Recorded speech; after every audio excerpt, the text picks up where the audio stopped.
Connie, morning.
Hey, is the static better, guys?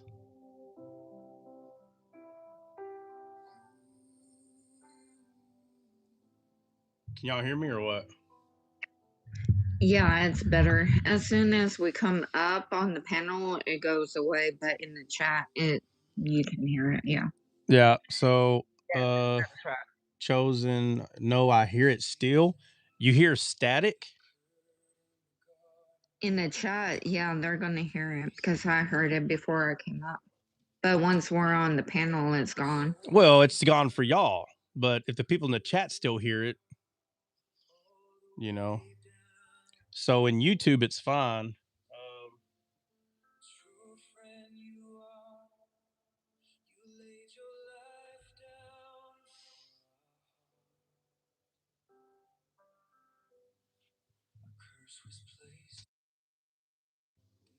Can y'all hear me? Yeah, we hear you. Is the static still there in the chat, guys? I'm asking for the people in the chat.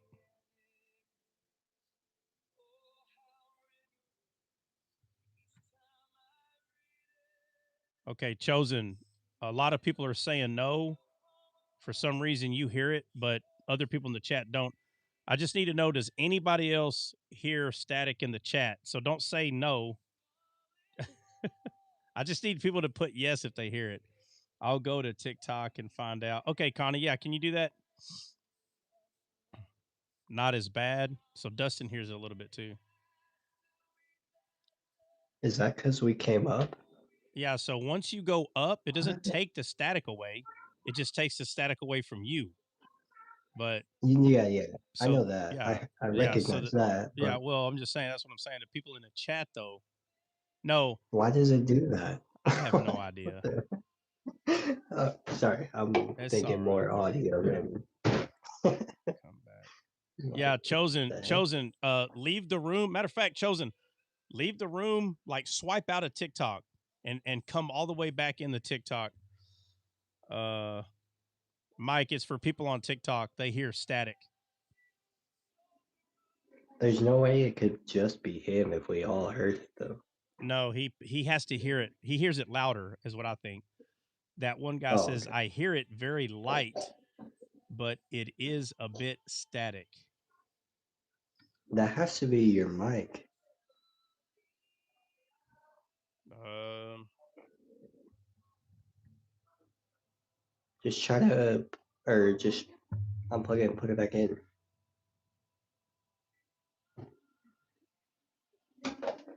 Sometimes they just need readjusting. I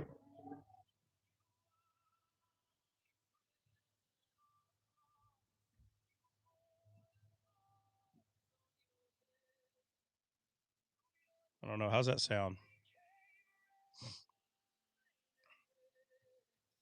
Yeah, I'm not doing anything different. So, I mean, has anybody ever somebody said they hear no static at all? Still there? Kelly, what are you using are you using a phone? What are you using, Kelly, to hear, to listen? What are you using to listen to? Phone with earbuds. Okay, Kelly, earbuds for whatever reason cause an issue. I don't know why. Earbuds cause an issue. Connie's using her phone. She doesn't hear static. So it's probably because the earbud is closer to your ear.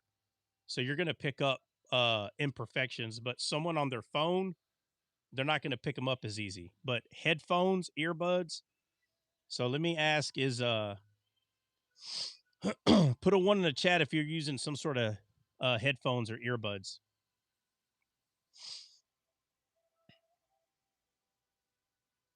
Yeah. Yeah, okay. So Dustin heard it. He's got earbuds. I'm back and I still hear it. Chosen, do you have headphones or earbuds on?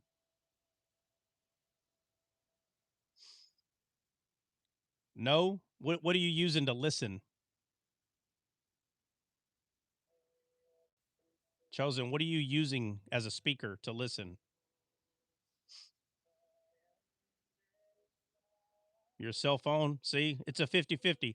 There's other people that have cell phones, they hear no static. And then so many people do. I don't know. Are y'all calling this out because this is abnormal for this live? Or do y'all always hear this? Let me know.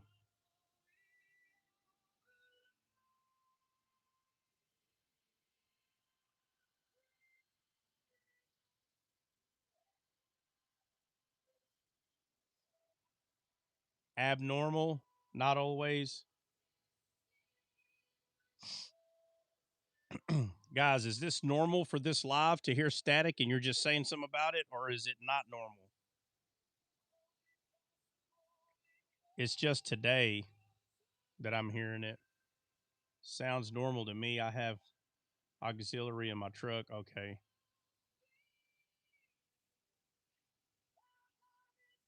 Yeah. So it's a 50-50, man. Some people hear something, some people don't.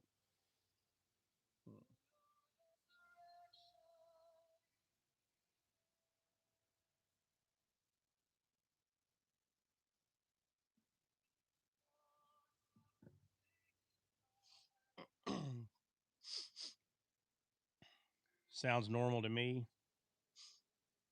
Yeah. Hey, Dustin, I'm just curious on a scale 1 to 10, how bad is it? Like 10 being horrible. Like, is it a 1, 2, or 3? Kelly, it's probably buzzing in my head.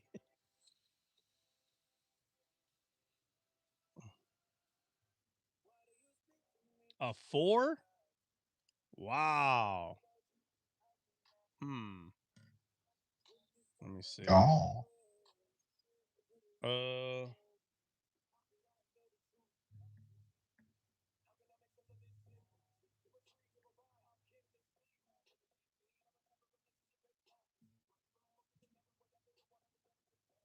Let me see something.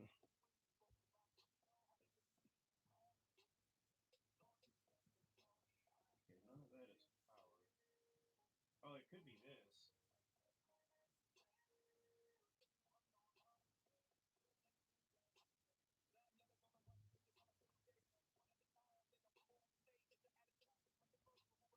Unknown caller.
Can hardly hear it.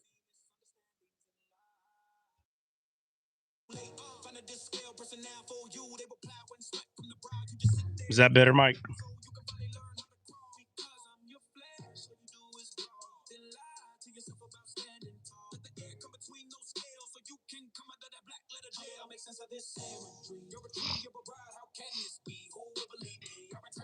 Okay, so the buzzing went away.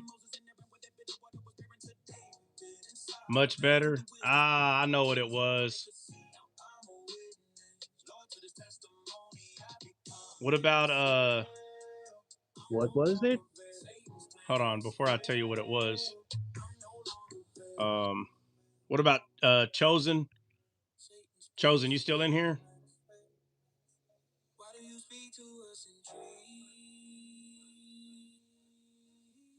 Okay.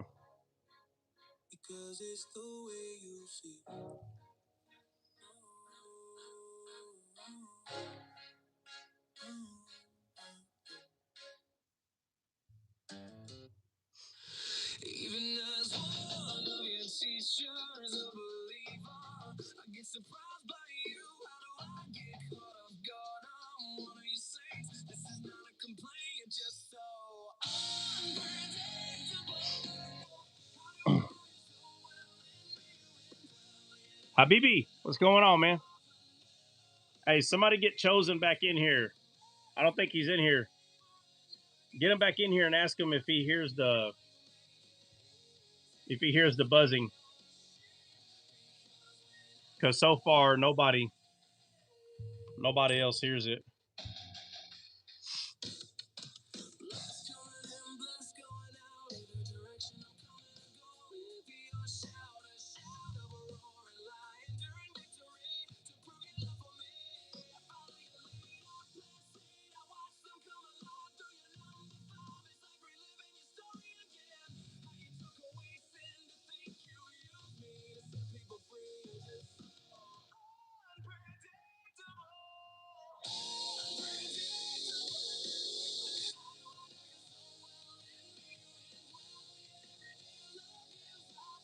Hmm.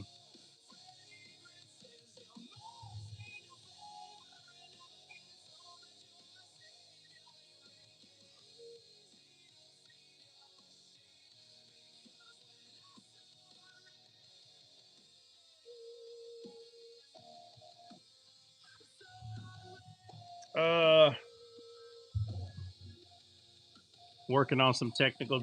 I was, but it's fixed now. Oh, CJ. So the issue was, um, you know how mics have like a button where you can put it on Phantom or whatever it's called. Yeah. Okay, so I turned that on. I wanted to see how it was going to sound today on the mic, and I forgot to turn it off. So when you turn, Yeah, that makes sense. yeah, when you turn that on, boy, it'll bring all that weird noise to the front. Well, it sends power to the mic because some mics need extra power, and so Yeah, it provides that. But if your mic, if your mic don't need it, it's getting too much power. Yeah, which is why it was like a z z z. If you turned it all the way up, you could hear the pulse. Wow, that's electricity. Yeah. Do you know who Jesse Lee Peterson is? Yeah. What about him? That's my phone icon picture for Amazing. Yeah. No, I'm not asking y'all. There's somebody in the chat asking me. Yeah. What about him, Habibi? Because he always says amazing. He does. That dude's a trip, man. Habibi, why are you asking? Dude, he's wild. Yeah, he's probably a little too wild sometimes, man. But we all are for reasons. He's got like a little bit of understanding on some stuff, which is cool. But then there's all this other stuff. It's just like, oh no. Yeah. Chosen came back crystal clear. Yeah, Chosen. I had the Phantom button turned on. So next time that happens, y'all can just put, "Hey, is your Phantom button on?" and I'll be able to go check it. I'll show you what I mean.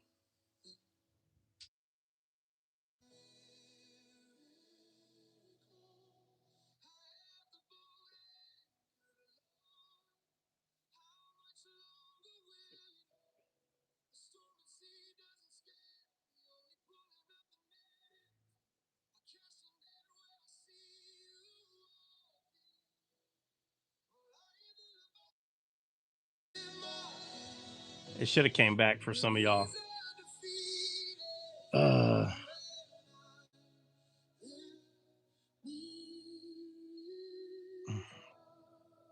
Let's see.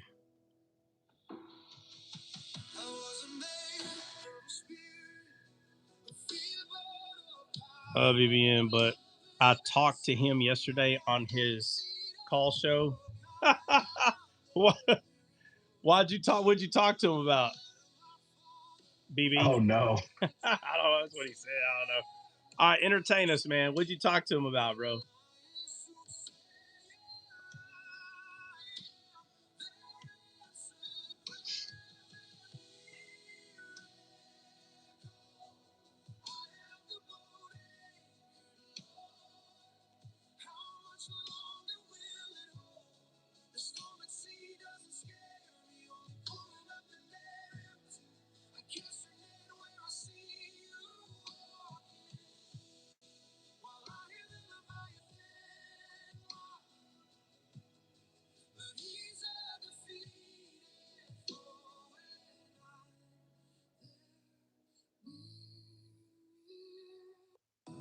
Continue to cast on the right side.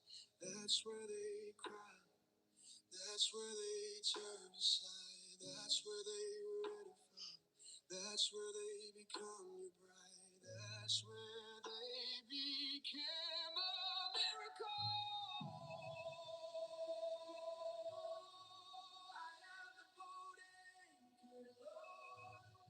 How much longer will it hold? The storm at sea doesn't scare me. Only pulling up the net. I cast a net where I see you walk. While I in the Leviathan walk. But he's undefeated.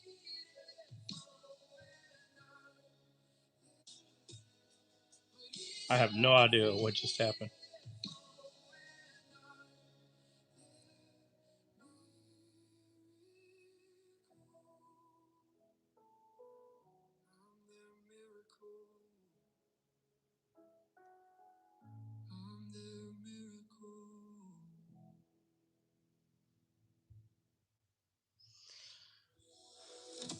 All right. Oh, okay. See. All right.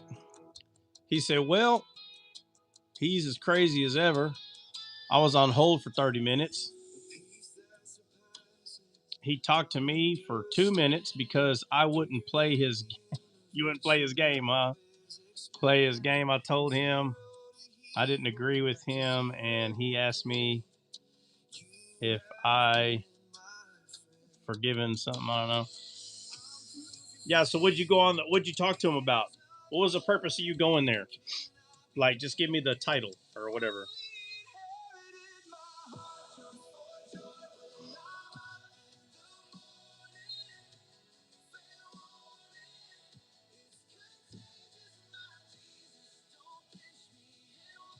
Somebody invite Truth over here. She was asking about Balaam's donkey, and I told her I talked to her about it today. So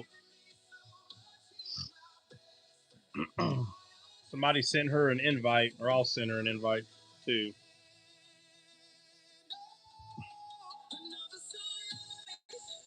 Done.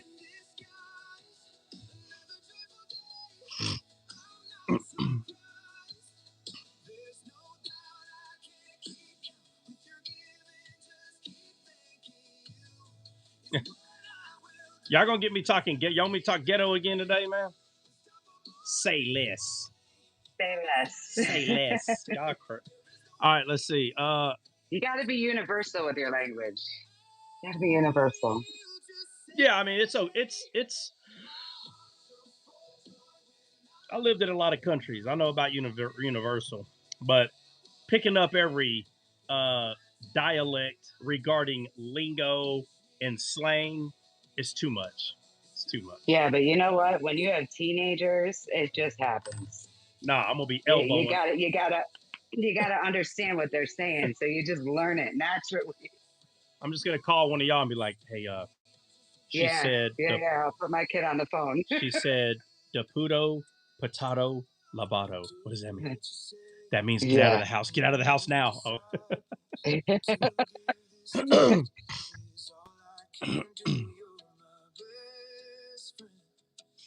Let's see.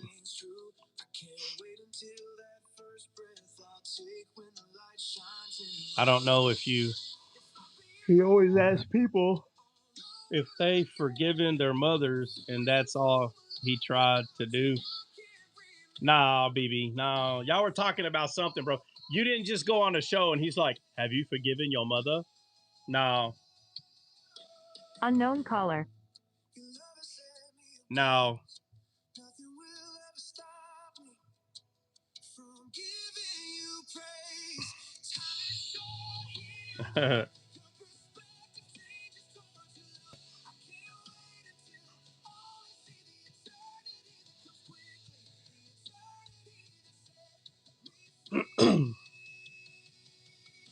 Yeah, that's right.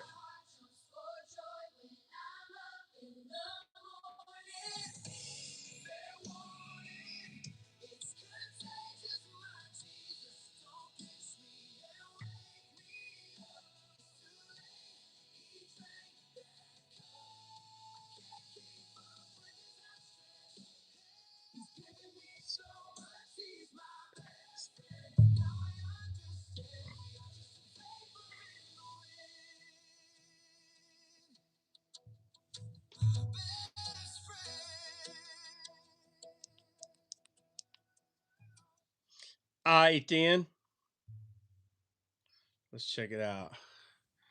You can go watch it, man. I told him I don't agree with them. You don't agree with what, BB? Don't you understand?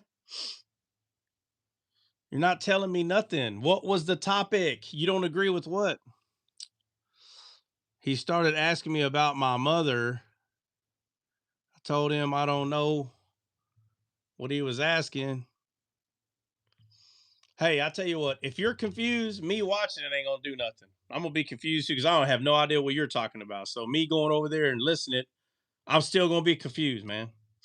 Know what I mean? No offense. No offense though, Habibi. Do you expect anything less? From who? Jesse. From Jesse? Jesse Lee Peterson. But confusion. Yeah, bro, but you're not going to make me believe that he doesn't know who's coming on the panel, and that he just starts. The first thing he asked any person, "Hey, I just want to start off asking you, have you forgiven your mother?" That's the first thing. He don't even know who you are. He might ask that to somebody if he knows who they are coming up there, you know. But like, You'd be surprised. I don't know, man. I don't see him. So you're I see telling, some stuff. yeah, bro, but you're telling me somebody goes up on his live and he's like, "Hey, there's a new caller. First, let's start off by let me first ask you the way he talks. Yeah, that's amazing. Have you forgiven your mother?" Like, I just don't see that. Mother forgiveness check. That's what he was doing. Mother forgiveness check. I mean, I'm not saying he doesn't do that, but I don't know. Amazing. That's amazing. He says amazing. Yeah. That's why Amazing's phone picture in my car in my iPhone is it's Jesse Lee Peterson because he's amazing. Yeah, amazing. That's amazing. He's like, "You believe that? You really believe that? That's amazing."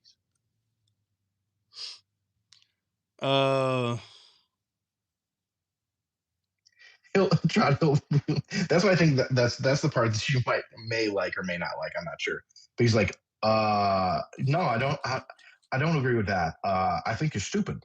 Yeah. He's like, yeah, no, I don't agree with that at all. No, I think that's a very stupid way of viewing things. The way he is. Yeah. I think it's hilarious, bro. Man, I get a kick out of that. At least he's trying to keep it real with himself, man. You know, he ain't. You know, I'm not saying he's right. I'm just saying, he's Hey, he's listen. not apologetic. Yeah, listen to this. This dude said, "Also, that is the dumbest shit I've ever heard. If you watch it, you would have more clarity. That's how most things work." No, most things work that when someone claims that they did something and then someone asks them questions regarding what the person is claiming, like you, Habibi, how things work is you explain it. That's how things work, not by telling someone, "Well, go watch it. Go watch it and you see." No, that's not normal. That is abnormal, sir. I am asking you. And if you go, "Well, I don't know what happened on the show." Right? So if you tell me, "I don't know what happened on the show." Well, that don't make any sense. Were you there? Were you there? Yeah. Well, then you explain it. So your viewpoint is actually the one that is not prudent. That is not prudent, sir. No disrespect. All right. So we did Nehemiah chapter 9. Oh my God, BB. Okay. I didn't say I don't know what happened on the show. Well, you don't have to say it. It's in your actions. I've been asking you what happened and you keep saying, "We'll go watch it." So you don't have to say you don't know. You're acting like you don't know. Happens on the show. I know exactly what happened on the show. I was on it. So you're just saying things I didn't say. Okay. So what happened? Let me ask you again for the 10th time. Also, if there's how many, yeah, probably going to have more intel scenario. How you can stand out here and say it. No, all right. So we'll try one more time. Let's see if you're an honest person here. All right. Tell me, other than him asking about your mother, what else did y'all talk about? Let's see. Let's see. This is the make you or break you moment right here, BB. Ready? Go. Ready? Go. That's not a dumb question. Very smart question. You said you were there. What else did y'all talk about? So don't bring up, "Well, he asked me if I forgave my mom." Yeah, I done said it. All right, let's go. Ready? Go. Pyaw. No? Can't do it? Oh, well, then Take it away, Bill. that is the dumbest thing I've ever heard. All right, BB, no offense. No offense. I tried, man. I tried. Oh, uh-huh. Uh-huh. What's that? What's that, Yeller? Oh, what? Billy's stuck in the In a hole in the He ground. said, Guys, I'll just be back. talking to Old Yeller. He's talking to Old Yeller I'll be outside. back, guys. No, Lassie. No, it's Lassie. Yeah. Well, What's it, well, Lassie? What's that? Tell me again. Guys, can y'all be quiet for a second? Hold on. What? Rabies? Oh, what? Tell me. Oh, okay. Huh? Oh, what? Little Tommy stuck in the well. Guys, I gotta go.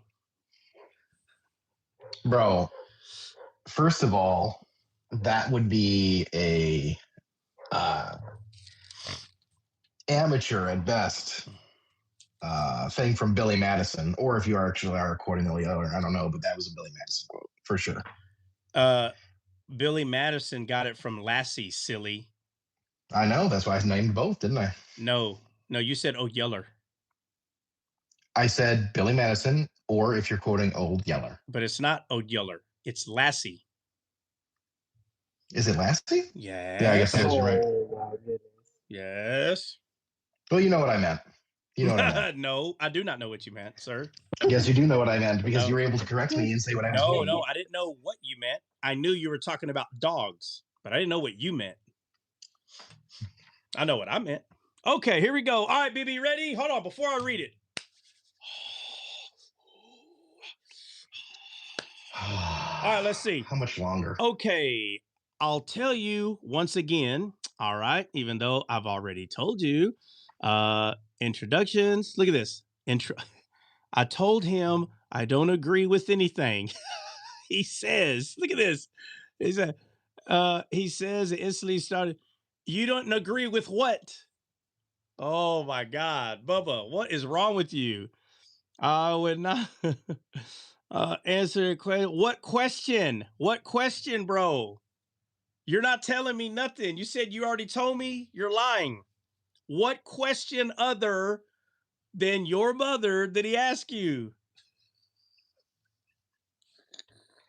Guys, if you don't know when you're talking to a troll, guys, if you don't know, the guy's not being, he's trolling. Come on. Let me have my fun, guys. I'm just having my fun too.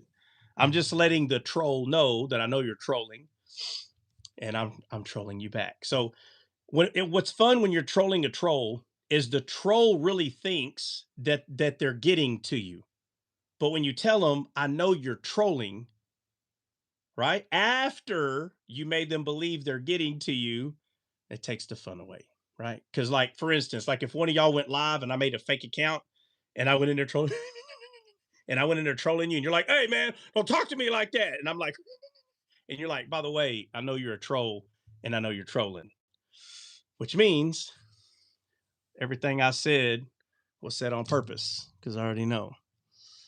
All right, BB. Okay, BB. Tammy is in the well. Yeah. Guys, this is a class act troll. Look at this.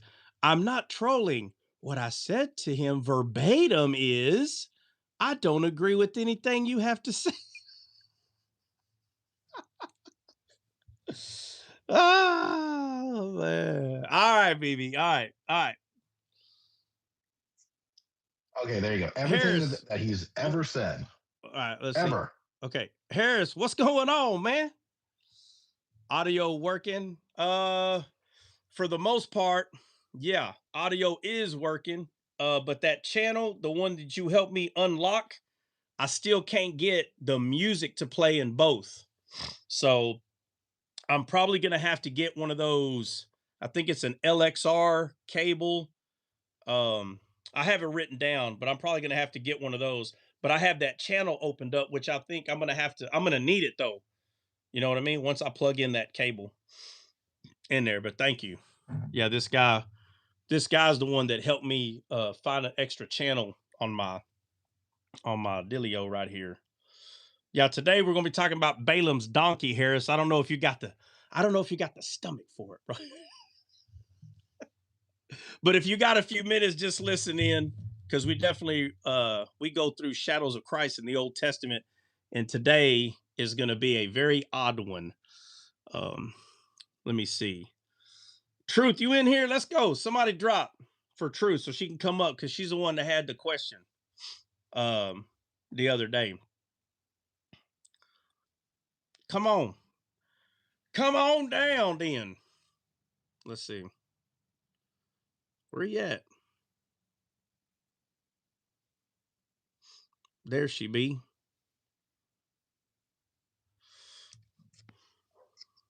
All right. Hello. What's up? You ready? Yes. Are you ready? Yes, I'm ready. I Uh, got my pen and You paper. got your pen and paper? Were you Yes, I are you do. ready today like you were yesterday when we talked about Jesus in the Garden of Gethsemane? Yes, yes, yes, I am. Man, every time I go over that, people are like, bruh. I'm like, bruh. That was good. It's that serious. All right. Good. So let's go to Numbers 20, 22, 22, 23, 22. I think it's 22. Hey, Harris, did you hear that song? You didn't send me a text. You said you're going to send me a text, man. Let me lower this down a little bit. You didn't hear that song?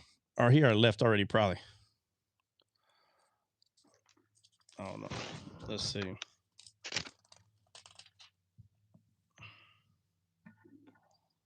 Oh, it's funny that dude's his name is Dre as well. I told him, I was like, bro, not yet, but will today. I mean, it's always gonna be there. It ain't like it's a rush. All right, so let's just get straight to Balaam's donkey. Let's get straight to this talking donkey. Talking. All right.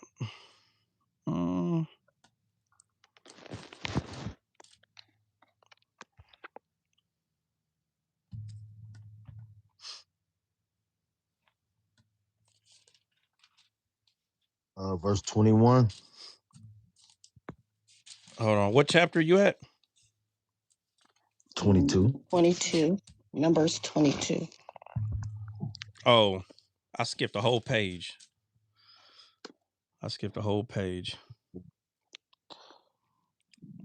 Yeah, 21. All right, who's reading? I can read it. All right, let's get it. All right, Numbers 22, 21. It says, And Balaam rose up in the morning and saddled his ass and went with the princes of Moab. And God's anger was kindled because he went. And the angel of the Lord stood in the way for an adversary against him. Now he was riding upon his ass, and his two servants were with him. And the ass saw the angel of the Lord standing in the way, and his sword drawn in his hand. And the ass turned aside out of the way and went into the field. And Balaam smote the ass to turn her into the way. But the angel of the Lord stood in a path of the vineyards, a wall being on this side and a wall on that side. And when the ass saw the angel of the Lord, she thrust herself unto the wall and crushed Balaam's foot against the wall, and he smote her again. And the angel of the Lord went further and stood in a narrow place where was no way to turn either to the right hand or to the left. And when the ass saw that the angel of the Lord, and when the ass saw the angel of the Lord, she fell down under Balaam, and Balaam's anger was kindled, and he smote the ass with the staff. And the Lord opened the mouth of the ass, and she said unto Balaam, What have I done unto thee that thou hast smitten me with these 3 times? And Balaam said unto the ass, Because thou hast mocked me, I would there were a sword in mine hand, for now would I kill thee. And the ass said unto Balaam, Am not I thine ass, upon which thou hast ridden ever since I was thine unto this day? Was I ever wont to do so unto thee? And he said, Nay. Then the Lord opened the eyes of Balaam, and he saw the angel of the Lord standing in the way, and his sword drawn in his hand. And he bowed down his head and fell flat on his face. And the angel of the Lord said unto him, Wherefore hast thou smitten thine ass these 3 times? Behold, I went out to withstand thee, because thy way is perverse before me. And the ass saw me and turned from me these 3 times. Unless she had turned from me, surely now also I had slain thee and saved her alive. And Balaam said unto the angel of the Lord, I have sinned, for I knew not that thou stoodest in the way against me. Now therefore, if it displease thee, I will get me back again. And the angel of the Lord said unto Balaam, Go with the men, but only the word that I shall speak unto thee, that thou shalt speak. So Balaam went with the princes of Balak. All right. All right. So, Truth, give me the specific question that you have. What's the question about this part right here? The question that I had was, did um the Lord allow the donkey to speak? Was it just to save Balaam's life? Did the Lord allow the donkey to speak? And it what now? And was it just to save Balaam's life? What do you mean? Was it just like? Are you saying maybe the donkey spoke for 10 seconds and you're wanting to know whether it kept speaking for the rest of its life or not? Oh, No, I wanted to know, was the story just about the donkey saving Balaam's life? all right. So, man, excuse me. So physically, physically, I 100% believe that the donkey spoke. Okay. Bring that down just a little bit. I 100% believe that the donkey spoke. And there's a lot of Yes. people, a lot, like probably 90% of Christians, if not all of them, will say, okay, yeah, well, the Bible says the donkey spoke. So the donkey spoke. The the the other part of that, which is what the duality of this is what people are scared or maybe afraid to say, that there's any other meaning inside of it, right? And so this one is not an easy one to tell somebody, because they're going to be like, nah, bro, that it don't mean any of that. But if I talk to anybody long enough that is a Christian, okay, that is a Christian, I will show them that they believe things like this already. But it's something that has been passed down to them years ago, and they have accepted it. But it's the same viewpoint. But the one that, or two, or maybe five that has been passed down to them, it doesn't scare them because it's only two of them, or four of them, or five of them. So anytime they hear something else, they're like, well, man, that's not what it means. And I'm like, okay, well, I've ran into that a lot.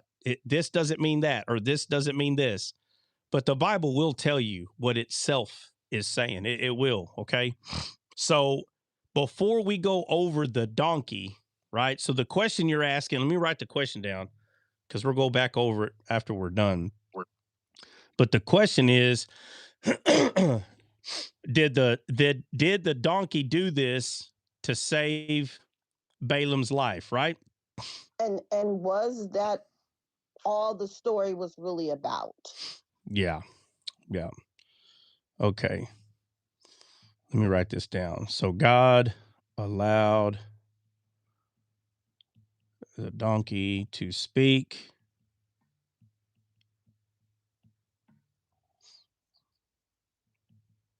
to save his life. And then maybe, is there more to it, or is that all to the story? Yes, that is, yeah. Is there more to it? I know there's more to it, Yeah. but I wanted to know. Yeah. So number more. number so number Yeah. one, so number one, in real life, this happened. The donkey Yes, saw I the believe angel of the that. Lord. All that stuff happened. The black letters on the white page are telling us something that happened in this world. 100%. Absolutely. But what is crazy about God is, in the midst of all this physical, these real things that are occurring, there's something else also occurring in there. And it's just the wisdom of God. Now, for a man, no man will say that God can't do something. No man will say that. If you ask a man that's a Christian, and I'm talking about a human, and you say, hey, can God do all things? Like, if he wanted to do something, could he do it? And I don't mean the games, the stupid games. Can he make a circle square? I, That's not the kind of junk I'm talking about. I'm saying, can he, if he wanted to, could he come to Earth? If he wanted to, could he turn into Superman? If he wanted to, could he make himself visible but look like a 2,000-foot man? You know, I mean, like stuff that we can get straight to it rather than arguing about. Could he be the first one? Could God make himself the first man to out argue a woman? You know, I'm just Unknown caller. I'm just saying we could sit here all day and throwing those out there, but a Christian will tell you that God can do all things. Now, again, we can't talk about the fact that he's limited to certain things because he's not going to lie. The Bible tells us that he's not a man that he shall lie, right? So he's not going to lie. So somebody would say, well, can he override that? He can do it. He's so powerful. He can override that and he can lie. It's just stuff's just dumb. But to tell a man or ask a man, could God have multiple men pick up a pen and write down what the Spirit is inspiring these men over all this period of time to write stories down, and not just write them down, but very specifically, like be very specific about how the story happened, what was said, who said it, all the way to the point that we need to know the gender of animals. You understand? The consistency is something that is not manly done, the consistency. So for whatever reason, we see animals do things in the Old Testament. And it's just, I'm just saying, if a man was saying, this freaking donkey spoke to me, the last thing on the guy's mind is worried about whether it was a male or female donkey. Can we be honest about that or not? You know what I mean? Yes. If a donkey spoke to Yes. me, I'm just being honest. Now, because I understand how the author orchestrated the Bible, I would probably be paying attention to that now. But beforehand, if a donkey busted out and started talking to me, when I go tell the story, I'm just saying, I'm not talking about whether it's a male or female. I'm telling you that a donkey spoke to me. What the heck does that matter? Donkey spoke. But for some reason, genders of certain animals are specific. They make sure we know it. And there is a reason, right? So the Proverbs tells us, and it tells us that we're supposed to seek her as refined silver, or seek her as silver, right? And there, the her in the passage, the feminine, the her, is wisdom. And the Bible talks this way about her a lot. It does. It does a whole lot. And so the dove that Noah sent out of the ark, it was a female. He sent it out, and it says, and the dove returned. It says, because she found no rest for the soles of her feet. She. In the story, excuse me, in the story of there's a prophet, and there's a bunch of young men, and the young men are, and the young men are making fun of the prophet, calling him bald head. Go up, bald head, go up, they say to the prophet.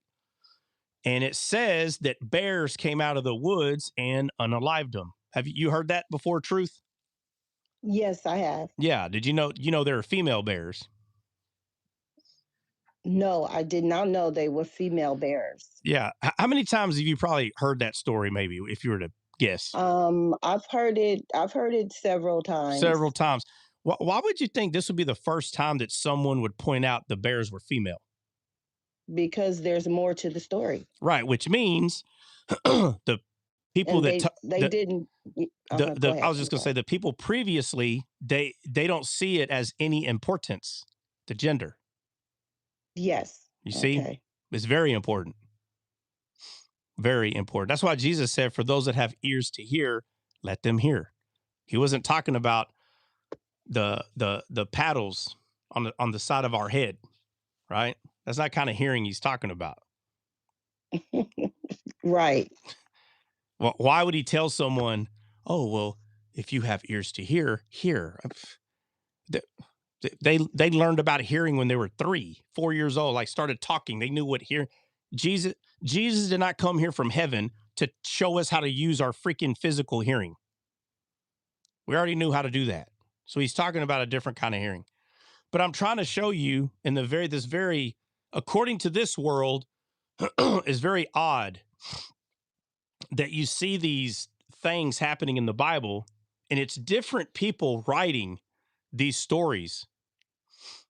And they all just cared to talk about the gender of the animal. And not only that, these very particular things happen, and it's always the same gender doing these kind of things. Even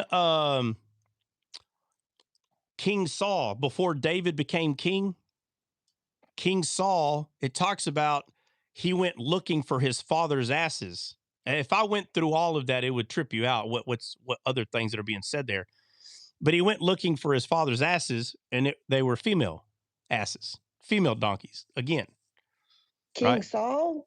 Yeah, Saul, but before he became king. Yeah, you don't remember that? Nope. Y'all need to read the Old Testament, man. We went over that a little bit, Trot. We went No, over no, that. she a little bit. she probably wasn't here, bro. Oh yeah. She probably wasn't here. Now, so to understand Balaam's donkey, the her and the she have to be understood. If the her and the she is not understood, then it's just a donkey talking, and we're watching Shrek, right? Right. But but the truth is, these things that seem very insignificant in the Bible actually become the most significant thing in the Bible, right? So the her and the she in the Bible, okay, and there's 2 of everything. So you have, all right. So let me nobody answer. Just let Truth answer, and there's a reason I'm letting her answer. So there's 2 of everything in the Bible, okay? So Truth, when I ask you how many women are in the Bible, what would be the answer? 2. Yeah, because I'm saying there's 2. But if you just go ask somebody, hey, how many women are in the Bible? They're gonna be like, well, let's see, you had Sarah, Hagar, you got Mary, you got Deborah. Before you know it, they name a bunch of women in the Bible. But I'm talking about the main 2 in the Bible, right? You have the whore and the bride, right? Yes. Yes. All right, and we are one or the other. Yes, we are. You're either saved and you're the bride, or you're the whore. You're one or the other. So God doesn't see many religions. He sees the truth and the thing that's not the truth. That's it. The light or the dark. That's it. Okay? And that's not skin color. Okay? All right? For the Yes. for the black Hebrew Israelites, the Esau's and the Jacobs. Yeah. But so it's the same thing in when it referring to anything else in the Bible. There's 2 of everything. So even though this is a her and a she, in context, this donkey is speaking for God. We should be able to see that, right? Because he's hitting the donkey with his rod. The rod in the Bible plays a very significant stance in the Bible. The rod represents the authority of God. So Moses didn't do miracles. The rod did, not Moses. Right. Right. And people say, wait a minute, but God it was through him. And I know, but the truth, the most correct truth is when Joshua was fighting the battle, Moses finally figured it out. Right. And he tells Joshua, hey, I'm going to go up there on that hill and I'm going to hold the rod up. You understand how Moses separated who he was with the rod? Yes. He said, I'm going to go over there and hold the rod up. Okay. When Pharaoh was coming, right, because they're already at the Red Sea, Pharaoh's coming. And he goes to God and he's like, oh man, they're coming. And God, rightfully so, tells him, well, why are you crying to me? Why are you crying to me? Take the rod. Why is God putting so much attention on the rod? Because it's not Moses, it's the rod in his hand. And the rod represents authority. Now, in the book of Revelation, it talks about an iron rod. But in the Bible in its entirety, there's a lot of stuff saying about certain kind of iron, like iron sharpens iron. And we know that's referring to spirit, which is the truth. So we don't have a wooden rod like Moses. We have the iron rod, which is the spirit. We have the authority of God in the spirit. Moses didn't have that, right? We're after the cross. He's before the cross. So his is more, he's living in the shadow era. We're on this side of the cross. But the shadow era, none of this stuff is salvific. You don't have to know all this, but you get to. You get to see these things are true. It's not salvific. There are people that will make this salvific, and they're like, "Well, I don't know. Why are you saying that? Why are you talking this way about what the Bible's saying?" I'm like, "Well, that's what the Bible's saying." Like the rod of God, uh, God did not give the rod to Moses so he can act like Gandalf, like he's in the Lord of the Rings. That's not why he gave him the rod. He gave him the rod because the rod is representing the authority of God. And so you see that rod being moved through all these stories in the Old Testament, even David. You know, before David went and fought Goliath, um, the first thing he grabbed was the rod. It was the first thing he grabbed was the rod. And you don't hear a lot of pastors point this out. Nobody points out the significance of the rod. And he's the one that wrote, "For your rod and your staff comfort me." That's what he said. Your rod and your staff comfort me. I wonder what rod and staff he's talking about. They'll say, "Oh, well, you know, the physical one." No. He understood that it was representing the authority of God. And the Bible makes it clear that our comfort or our rest is in Christ. Why? Because Christ is the rod of God. See, everybody in the Old Testament carried these rods around. All this stuff happened. But when Christ came, he didn't have a rod.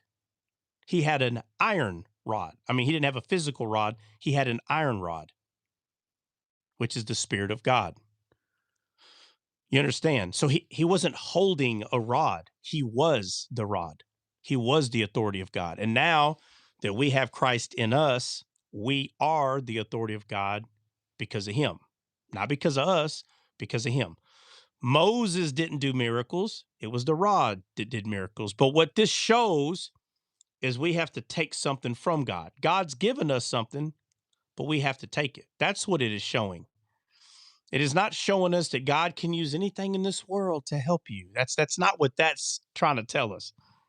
God can use anything in this world to help us, but that's not what this is trying to show us. This is showing us that we're supposed to receive a rod from God. That's what it's showing us. Christ being that rod in the form of spirit, of course. Now, so we have the dove that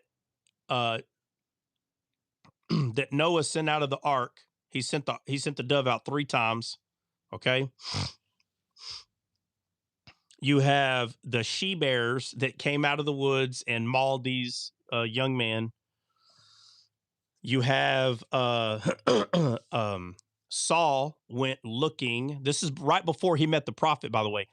It's like the female donkeys led Saul to the prophet. So he tells the prophet, "I'm looking for my father's asses." And he says, "You found them." That's what he tells them. Because it's representing he's seeking wisdom. Because that's what she and her is in the Bible. It's wisdom. So,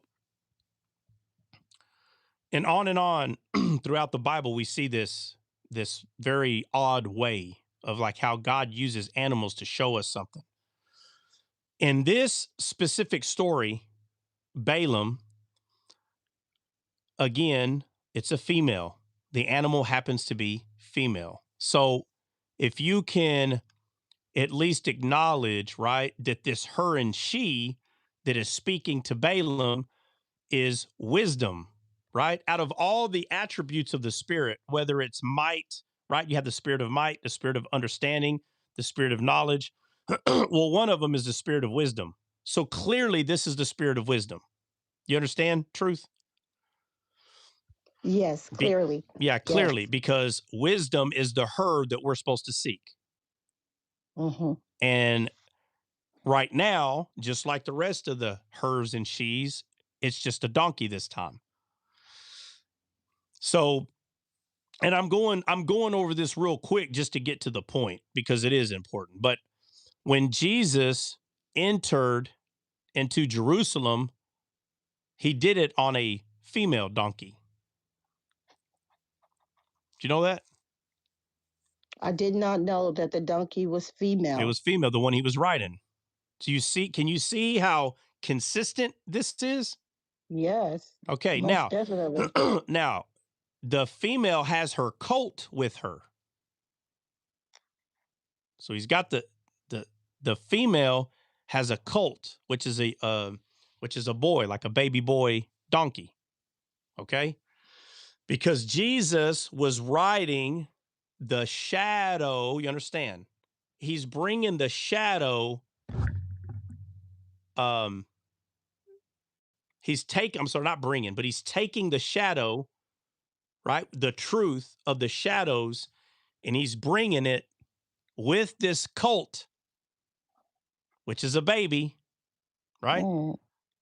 Which is a male, but he's using the shadow of the Bible, which is a female animal, and he rides it into Jerusalem because it's him that's proclaiming that he's the one that was to come, him. But he's doing it utilizing the shadows in the Old Testament. So the donkey rides him into Jerusalem, and he's bringing the new covenant with him, which is the colt. Wow. Which is the colt, the new, right? The old and the new. So the Bible talks about the old wine and the new wine. Talks about all this stuff in the same way.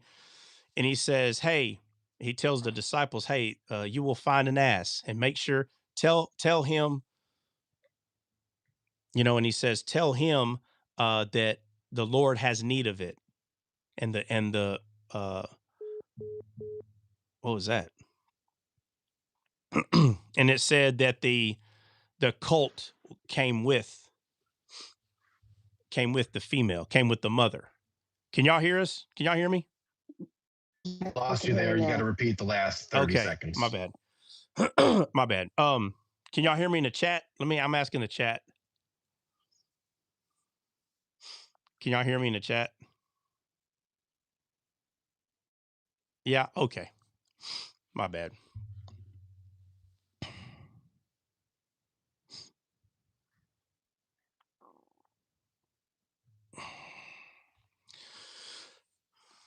Okay. So what do you say, Eric? The colt also represents unburdened. Well, yeah, it's one that hasn't no works, right? No works, right? So again, when the Bible talks about well, the new covenant no works too. Well, that's the point. That's right. The whole point, right? So Jesus is riding the female donkey into Jerusalem. So he's bringing the truth of these shadows, and he's riding the female donkey into Jerusalem. So it is him. All these things were shadows of him. So he rides the shadow. It's his shadow. You understand? It's like if I'm walking around and I see my shadow, that is what's happening right here. Those shadows were of him. It was his shadow. So he's riding it in. But because this mother had a baby, is at a certain age, it clearly has been used to carry things, which is the works, which is the Old Testament, the law, the works. And this donkey, being a young donkey, the male, The donkey hasn't worked yet. You understand? So we receive God not by works, by faith, not by works. That's why Samson, when he tells Delilah, he says, she goes, how do I bind you? And he said, oh, you bind me. He said, you bind me by green ropes that's never been used, meaning no works. And then the other time it says, you bind me by 7 wreaths, which is ropes, right? That have never been dried. So he's got 2 sets of ropes, one that has never worked and one that has never dried out.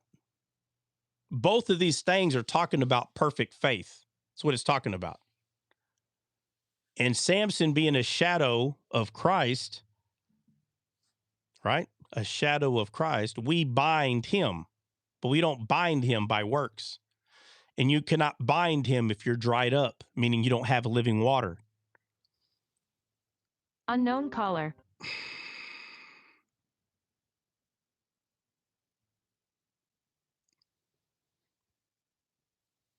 Y'all got me? Yeah. Yeah. Yes. All right. So, and I'm just showing you, I'm just hopping around trying to show you that even though you see the person like myself hopping around, I'm showing you how the Bible is very consistent with these kind of things, right? So here we are, a female donkey, Balaam's riding it, and the angel of the Lord appears, and the donkey sees it. Okay. Now, in real life, did the donkey see the angel of the Lord? Yes, that's what it says. But donkeys normally don't see the angel of the Lord. Okay. So it's not just trying to show us that the donkey saw the angel of the Lord and freaked out. It's trying to show us in some weird way that the spirit of wisdom is playing a part right here. Because not only does the donkey see, obviously the spirit is opening the eyes of the donkey so he could see this. But what happens is if you listen to the words of the donkey, so somebody read the words of the donkey. Benny, I don't care who it is, one of you.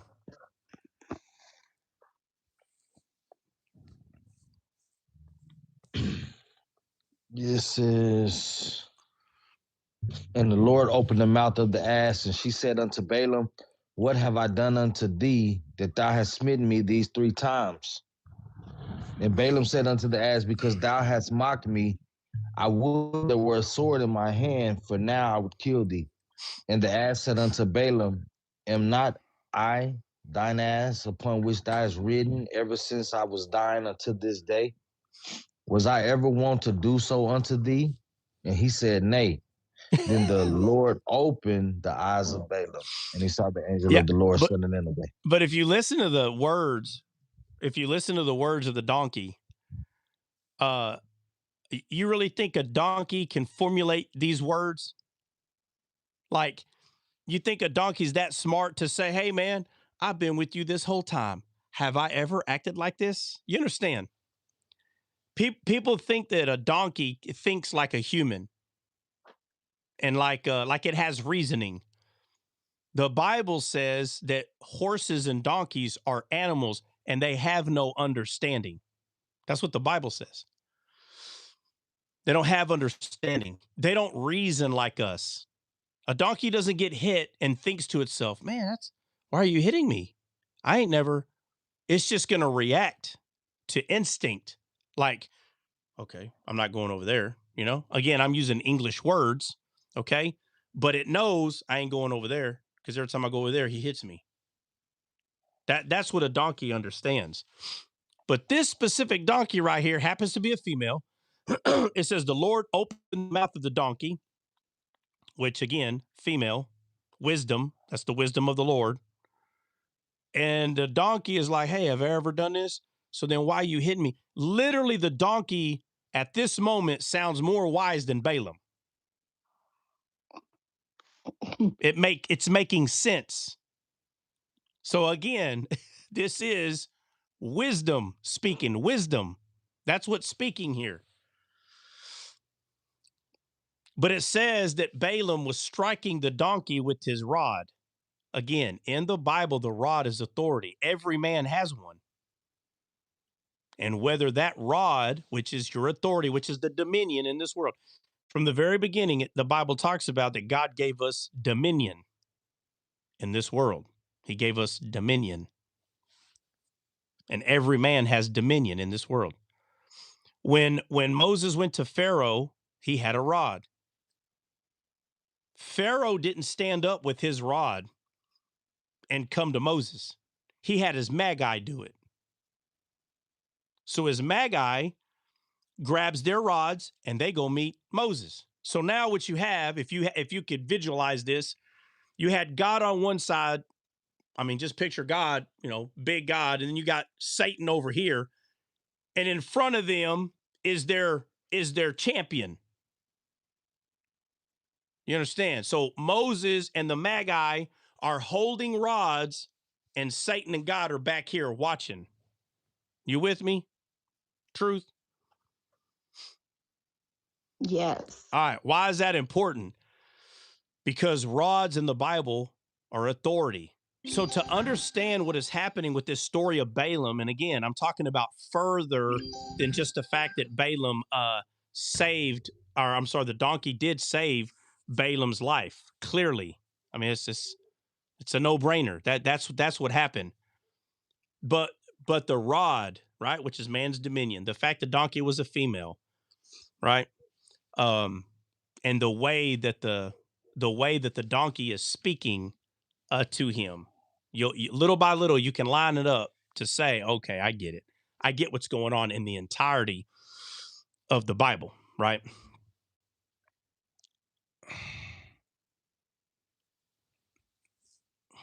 So he's using his authority, which is the rod. So just like Moses and the Magi, they both have rods. Moses' rod is obviously representing God. The Magi rods are obviously representing Satan.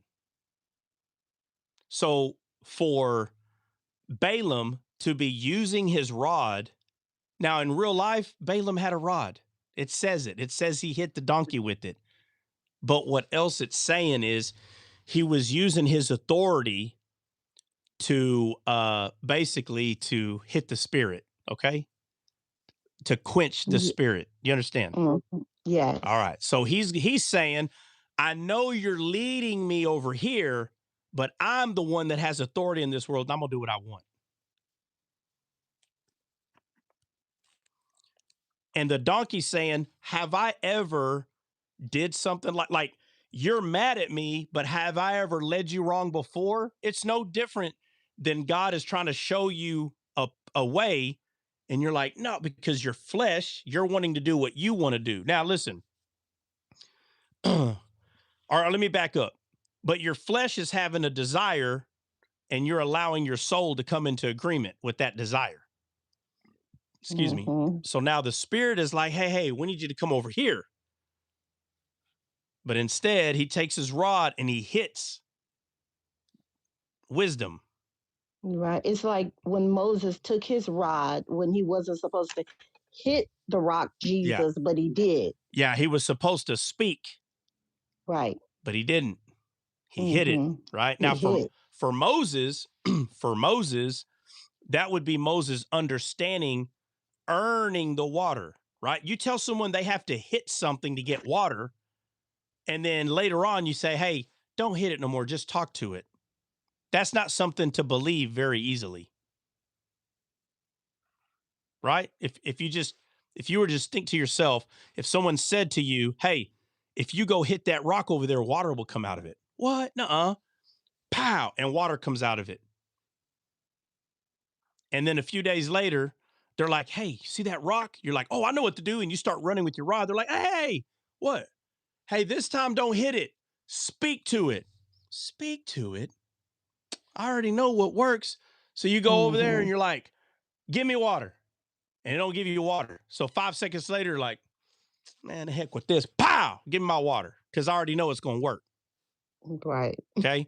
So trying to get someone, the big picture here is trying to get someone who is looking at works, earning. You understand? Our flesh, our body understands merit to earn something, right? All my awards I got in the service, they're all merited. I earned them. They didn't just give them to me. Somebody didn't come up to me and be like, hey, you're 5'8". We like short people. You got a short person sticker. Here you go. Get it for free. No, that ain't how that worked. We don't care how short, how tall you are, how fat, skinny. You don't go do all this stuff and do it amazingly, you ain't getting nothing. You ain't getting no awards. That's merit. But grace literally means unmerited favor. That's what it means. Unmerited, meaning it's not merit. You can't earn it.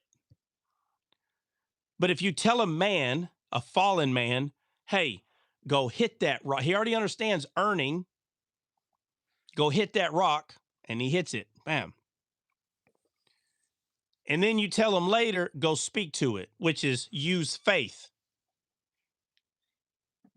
And he didn't. He hit it again instead of using faith. But it's like taking someone that's either grown up with or taught first, like the law, and then you try to show them what grace is.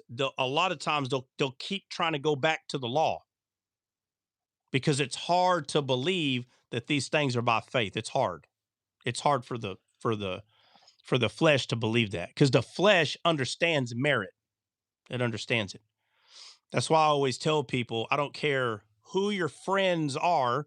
I don't care what they believe in. Again, I'm talking about if they at least believe in the Messiah, right? The death, burial, and resurrection.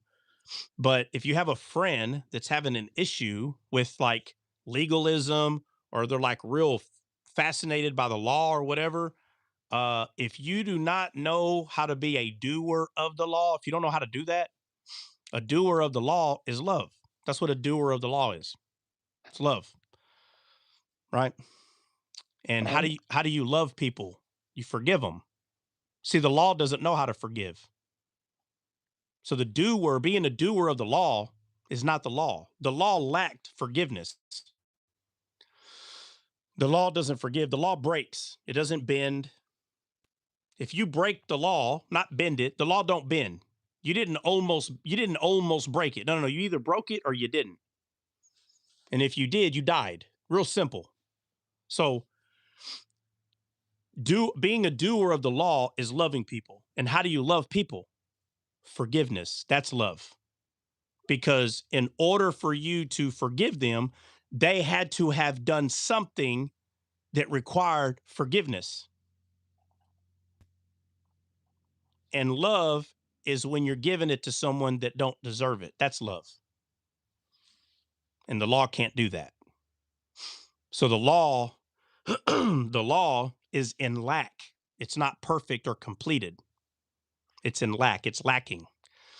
That's why when you pay attention, Jesus, everywhere he's going, you see all this stuff happen in the scribes and the Pharisees. They don't know how to forgive. So God, I'm sorry, Jesus has to keep using their heart against himself, but they wouldn't forgive. Right? He told the lady that came to him, and they're like, "Hey, we caught this lady doing this. Moses says we should stone her. What do you say?" You know, and you'll hear people say, "Oh, well, that wasn't right anyway. If he would have stoned him, Jesus would have been wrong." But that's irrelevant to the point. What's really happening here is their heart was stony because they didn't know how to forgive. So when Jesus said, "You without sin cast the first stone," instead of them acknowledging what he's really trying to tell them, they run away because they didn't want to die. See, they're in fear. They don't have a heart for God. Mhm. They're in fear. What they should have done is recognize that he was right and went over there and apologized to her. But they didn't, did they? You No. understand? They didn't acknowledge, oh, yeah, you're right. What you said is the truth. What Jesus said is the truth, right? Moses gave the law, but grace and truth. Hold on.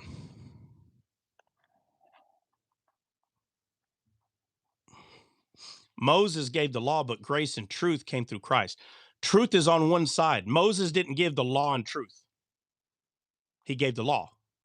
Grace and truth came through Christ. So the law was lacking one main ingredient, truth. And what is truth? Forgiveness. That is the main ingredient it was missing. And forgiveness, Jesus, came in the form of forgiveness. And he was showing them. And you can see it. It's all the way through there. But the law can't do that. Why am I bringing that up? Because we're talking about what we're talking about is because when Moses was striking the rock, and he's like, okay, now speak to it. Now you're asking this man to act out in faith. And he didn't want to disobey God, but he didn't understand. I don't care what anybody says. He did not understand. What do you mean speak to it? I'm just going to hit it, right? What do you mean rely just on Jesus? I still got to do something. It's an attitude that the flesh is doing, right? But when you make the mistake and argue with people that you know, people that you've come to become friends with, family, whoever, if someone is not understanding this process and they keep doing what Moses is doing, going back to works, Moses didn't go to hell. Did Moses go to hell? No. He went to heaven. That's where he went. It's crazy to me when people say, oh, he was punished and he didn't get to go to the promised land. What are you talking about? God couldn't have used him any further. That's it. That's all that happened. You understand? But he went to heaven. That's where he went. So having people in your circle that instead of speaking to the rock, they want to hit it, right? So they can get something from it. Even though we're under a different covenant, they're not going to hell. God's not dumb. I don't understand this. He's not dumb. He knows who's struggling with this idea. He knows. He's not dumb. So the whole Moses factor, all of us understand it. Okay. Now, most of us haven't been put under the law or try to take on that. But to say you don't understand that's ridiculous. But all these things, all these meanings, they all go together in all the stories. All of them. Like I brought up Samson. She wanted to bind him. She's like, how do I bind you? He tells her the truth. This is one of the hardest ones for people to receive is when I asked him, did Samson lie to Delilah? 90% of Christians, if not more, will say, yes. Yes, look right here. He lied. No. She said he lied. She said that. You'll ask Christians about Eve talking to the serpent. She's in front of the tree of the knowledge of good and evil. And you say, you tell them, hey, what does this mean right here? You have a Christian read it. Excuse me, man. But you have a Christian read that where she's saying, right? And when she saw that the tree was good for food and pleasant to the eye and a tree to make one wise, she ate.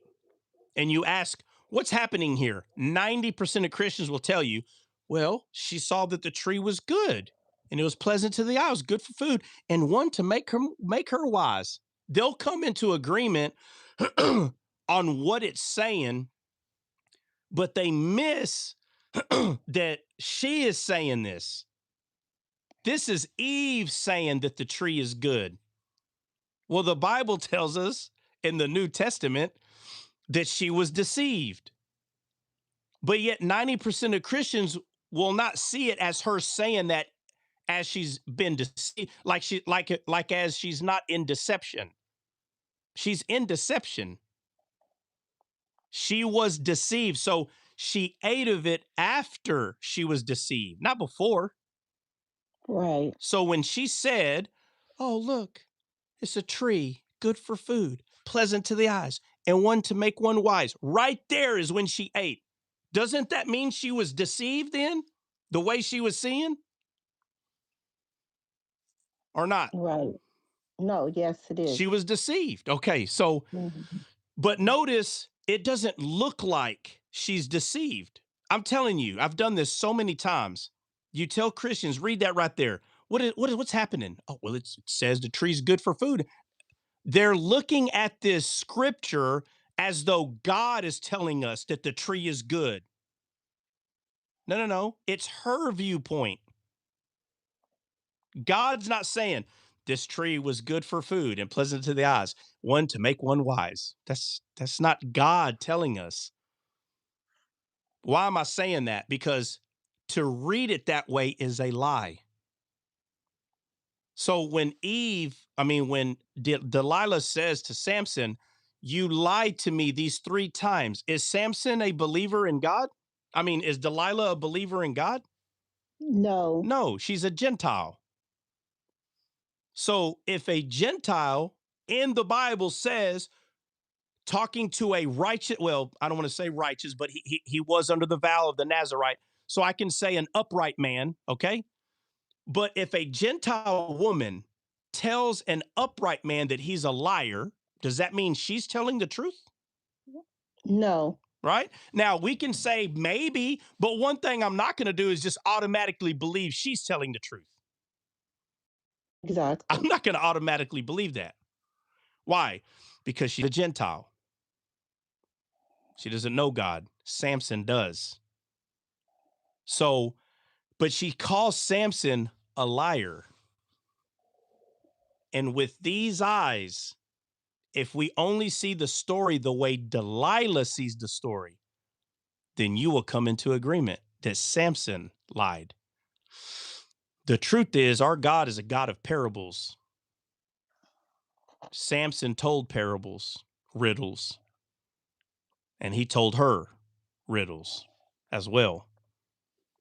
The ropes never used, ropes never dried.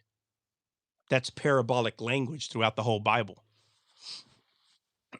So I'm pointing all this out because when we start talking about Balaam's donkey, it's the weirdest one out of all of them to me. And it's not the easiest one to see because automatically when people think spirit, they think dove. Look, the dove. Right. Like if that's the only thing that represents the spirit. It's not true. The she-bears that came out of the woods do too. Balaam's donkey does too. You know what's funny? Samson, it says that Samson unalived 1,000 men with what? What did he use?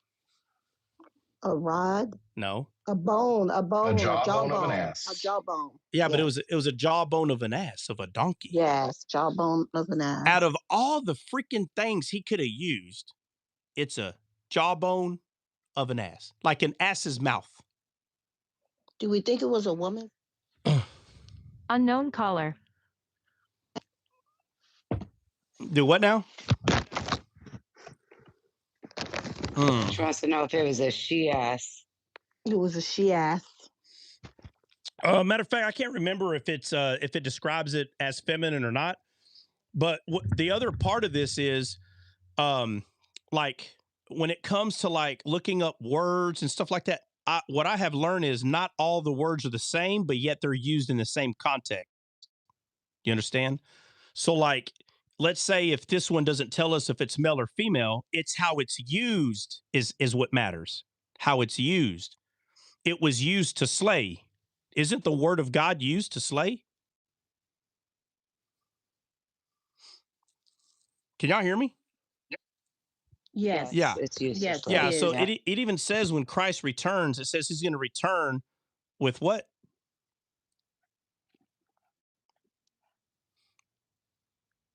He's on the A white. sword out of his mouth. Yeah, a sword out of his mouth.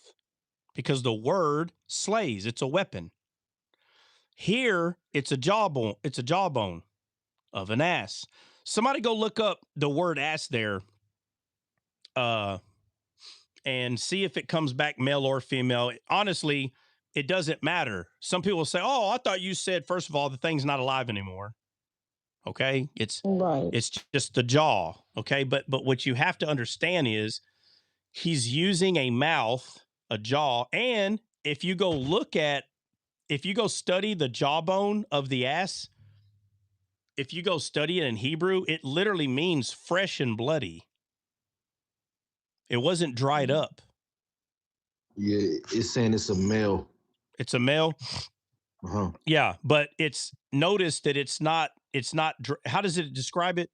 Bloody or From his done red, like red. Dripping. yeah, dripping and fresh. It should say fresh too. Is what it should.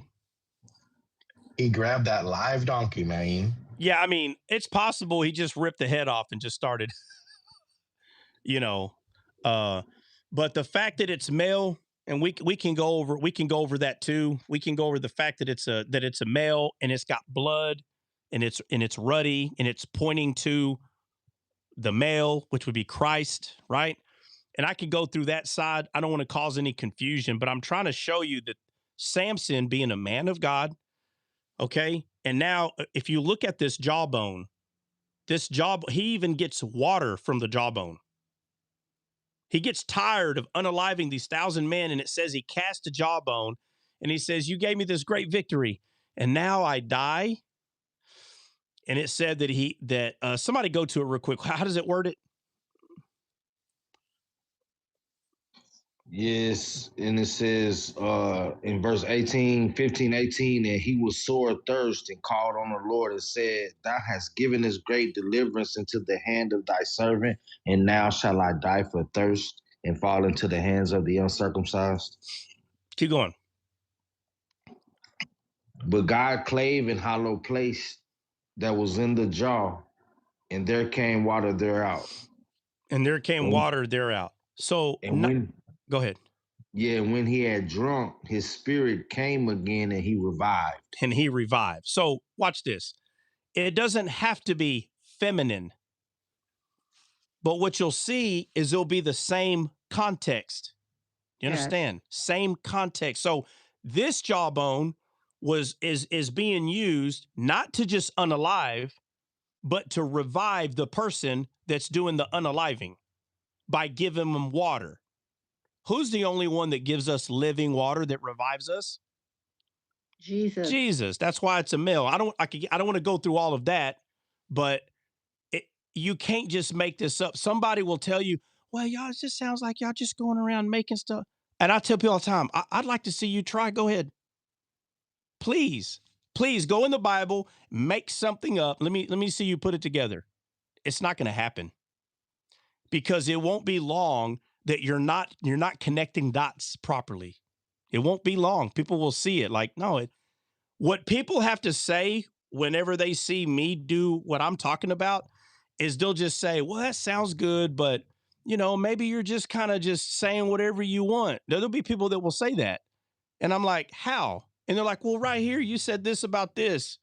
And I said, what's wrong with what I'm saying? Well, because over here, the Bible says this. And after a very short conversation, I'll say, no, that verse don't even mean that. That verse is talking about this over here. Oh, okay. Well, I see what you're saying, but I don't know. You know what's funny? 99% of people that try to come against any of this that I talk about, 99% of them will say, no, I see what you're saying. Well, that's funny because if somebody was to go try to make stuff up in the Bible, we would not see what they're saying.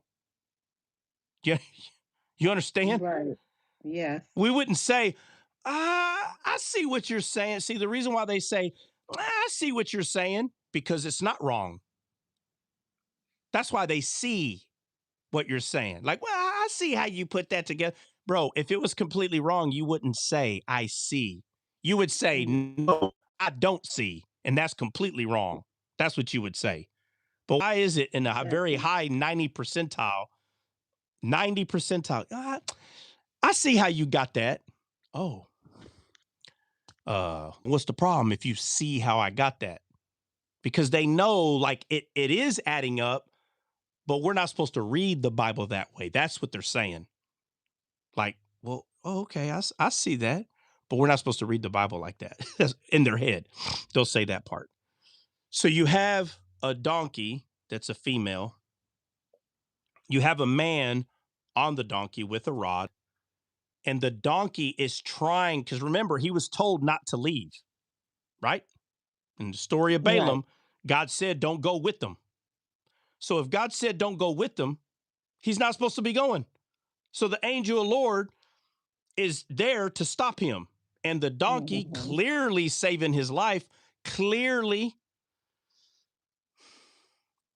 But spiritually, this is when God is trying to lead us away from death. He leads us to life. Balaam was going to death, but God leads us to life, right? The Bible says, I set before you life and death. And then, like an awesome God that he is, he gives us the answer, choose life. I set before you life and death. Oh, by the way, choose life. That would be best. And Balaam doesn't listen to God. He chooses to go where he was told not to go. So then his eyes were open, and now he sees the grave mistake on how the female donkey, right? My burden is light. The burden carrier is trying to tell him, don't go over there. Don't go over there. And then he's told, I would save her life, but unalive you. Well, of course he's going to save her life. Of course. It's representing him. Right. So it seems like I should have just talked about the donkey. No, I have to show you how the whole Bible does this, the whole thing. Yes. Right? So, Right. and truly, I left a lot out. A lot. But I'm at least trying to get to the point where you can see that how consistent God is in his word. He is so consistent, he will wear you out. Like, you're like, oh my God, that was amazing. And you're like, oh, wait a minute. What is this over here? Oh, it goes with that. Before you know it, there's 1,000 goes with that's. Right. And you're like, oh my God, how am I ever going to understand all this? Not that someone's really thinking that way, but after a while, you become so small. You know, you become so small. You're like, geez, and like I said, I dug for 5 years, 12 to 15 hours a day for 5 years. And all it did was get me out of, all it did is the first couple of years got me out of let me see, what the old games, is that 2D? Like, what's them video game, like when we played Mortal Kombat in the 1990s, that's 2D, right? Guys, you know how you got 2D, 3D? Yeah, I don't know the answer. I know I can't have do no the new idea. ones, but I could do the Mario Brothers. It's all right. So Okay, Connie said yes. Is okay. JH. Okay, Okay. so what's Jesse? Who knows? Some of the guys in here are gonna know. Yeah, guys. So what's 3D? Was Zelda 3D? Guys, help me out. Or was it still 2D because you're on top? 2D is flat. It's probably right? 2D. Yeah, I I can don't. still play it, but the new games I can't because my brain can't do it. Yeah. Oh my Somebody help me out. What game? Oh, Zelda. Well, yeah, because it was 2D. Because it was still. What game is considered 3D? Yeah, 2D bird's eye view. Thank you. What game is considered 3D? Somebody look it up if you have to.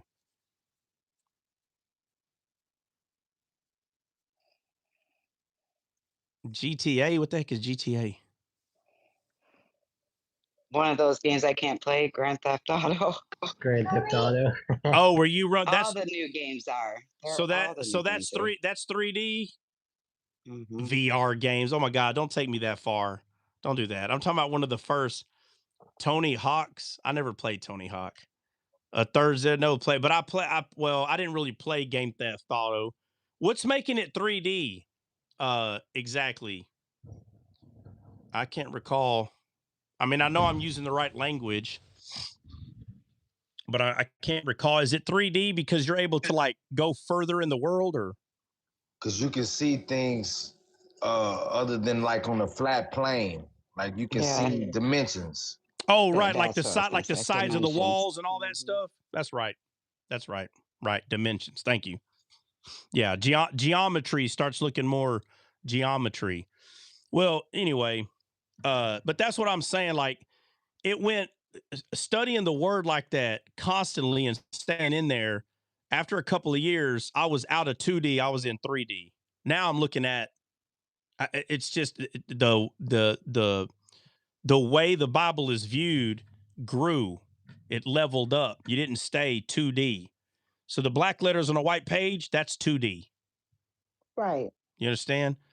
3D is you can walk up to the building and look up the side of it, go inside of it, and you can see everything that's in there. But 2D, you can't do that. You're limited to what you can see. And then you get into 4D and 5D. I don't know if y'all ever seen 5D chess. Y'all ever seen that? Bro, it's multiple chessboards on top of each other. And your piece doesn't just move the way it moves down here. You can do it up here too at the same time. Can y'all hear me? Muted. Yeah. Yeah, we can hear No, you. we hear you. Connie, what are you talking about muted? Can y'all hear me in the chat? Oh, I'm not really sure what happened. But that's what I'm trying to explain. I mean, I may not be the best explaining the whole two. I get it, but I need someone to remind me like what the difference is. So I appreciate when Benny, CJ, when the guys, when it comes to those kind of things, help me out. But so is there a sixth dimension? no. Whoa. No. Listen. I'm using that to explain. No, I know. Yeah. So is there a sixth dimension? I'm just saying that, like, I'm using the video game to show the Bible is the same way. You can be stuck in 2D. You see nothing else. But what I am saying is, it's not, this is not salvific. This is not something that you have to see it like this. No. The death, burial, and resurrection of Christ, believing in that, that's how you're saved. Okay. Yeah. But what I was explaining about 5D chess is like the Big Bang Theory. Sheldon, that's yeah. But 5D chess is multiple levels, but while you're moving, you're not just moving on that one board, right? There's multiple boards, and you can fight your pieces can move up here now. It's radical, man. I played around with it a few times. It was like a digital game. I was like, oh man, it would take me a minute to like actually get any good at that game, you know. But again, the black letters on a white page, it is 2D. It is 2D. It's like Zelda, or like like Pac-Man, or Mario Brothers. Know what I mean? Yeah. But when you get to 3D or 4D, when you start recognizing that not only are there dimensions, but there's other like rooms to go in, and those rooms are also have dimensions, and there's worlds to go in, if that makes any sense. And God is the one that authored the Bible to be like that. So you're getting further in the game, and everybody's mad at you because we're talking about Zelda and Pac-Man. What the heck are you talking about? Right. You know, and you're like, oh my God, dude. It's like, you ever seen that movie Wreck-It Ralph? Have y'all seen that? The cartoon Wreck-It Ralph? No? No. Well, he's a 2D character. He's a cartoon. It's a movie. Or maybe it's not called Wreck-It. I'm sorry. Let me go look. I'm probably ruining the name. No, it's Wreck-It Ralph. I know what you're talking about. Okay, all right. Well, it's a big man. He's a bad guy in a game, and then the guy that's Wreck-It Ralph. I'm sorry. Wreck-It. Wreck. Oh, Wreck-It, Yeah. like Wreck-It. Yeah. Okay, Pardon my Texas. It's Wreck-It Ralph. My bad. So the game, he wrecks things, and then there's his enemy is like Fix-It Bob or something. So Wreck-It Ralph is like breaking the building, and his enemy has a hammer and he fixes the building. So and it's a game in this movie. So while Wreck-It is trying to break the building, his enemies come in and he's fixing it. So if the guy fixes everything before Wreck-It ruins it, he wins, and he always wins and he gets awards. But in the game, it's very 2D. But you get to meet in the movie, you get to meet all the players and it becomes 3D. The movie does. All right. So it's just like the Bible is 100% just like that. There is a 2D side to it, and you can stay there. Oh, Fix It Felix. That's his name. Wreck-It Ralph and Fix It Felix. Yeah, Wreck-It Ralph and Fix It Felix. And but that it's another good example of because in the movie there's kids playing the game, but in the game those characters actually come alive and they talk and communicate, and it's 3D. But on the outside, all you see is it's like Mario. That's all you see. It's 2D, right? But that's how the Bible is. The black letters on a white page, they're not lying to you. These stories actually happen.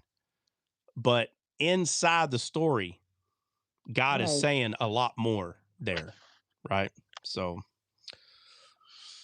and hey, you sent me a message. Were you not understanding when we went over? Oh my neck. No, I sent you a message back. Oh, did you? I told you no, I got it. Okay. I sent you that message before we went over. Okay, yes. my bad. Yes, I did. I sent you a message back. Okay. Yes. Okay, that's fair. That's fair enough. All right, well, that, like I said, I could go through that forever, but I think I gave you enough to give you an idea why I'm saying what I'm saying about this story. And I obviously involved. I know you didn't ask about Samson. You didn't ask, but all those things work together. They all show. Yeah. They all show. And I saw that. Yeah. I see that. I see that. But I see wisdom all through the Bible. Yes. Yeah. I see that. I see her. Oh yeah, she's in there, man. 100% she's in there. Mm-hmm. Hey, when I first started talking about this, I know everybody here, Dre, everybody can contest. When I started talking about wisdom, right? The attribute, the fact that she's feminine, TikTok and YouTube blew up. There's this guy saying that the spirit is a female. It was the funniest thing. Now, again, some of the white belts in here, some of the knuckleheads go out there and say it in a way and they'd get attacked. Bro, the spirit's not a female. They're like, and then, boy, it didn't take long. It's like, hey, man, this person's saying, I'm like, what are they saying? Saying you're teaching people the spirit is female. And I'm like, what? And I'm like, so here they go, building the gallows. But they're going to put Trot's head in there and just, yeah, we got him this time. You said and they're serious. Yes, you did. You're teaching people. I mean, yes, you are. You're teaching people that the spirit is a female. I said, where? What verse? You said right here. And I said, oh my gosh. I said, how long you been reading? But this is what I'm saying is these people claim that they've been reading the Bible and they know the Bible oh so well. I said, how are you confused on what I'm saying? You know what I mean? How are you confused? If you're learned in scripture, you should automatically know what I'm saying. But you don't. You don't automatically know. So now I got to take them through scripture and show them that wisdom is feminine. And do you know what half of these people, there's 100 of them, if not more. Half of these people said, oh, I knew that. I knew. Really? You knew what I was saying. So either one or two things happen, right? You were bearing false witness just to jump on these people's side for whatever reason, or you're lying right now. You didn't know that, and you just learned it. And you're, oh, yeah, well, I knew that. No, you didn't, because if you knew what I was saying, you would have defended me and said, no, actually, the attribute of wisdom is feminine, so he's not wrong. But instead of doing that, yeah, you're saying that the spirit is female. No, wisdom, which is an attribute of the spirit. The spirit is male. The Bible makes that very clear. But in the Old Testament, wisdom is given to us in a feminine, in feminine for a reason, and then it's our job to figure out why. Why is wisdom always feminine? Like, what's the purpose of that?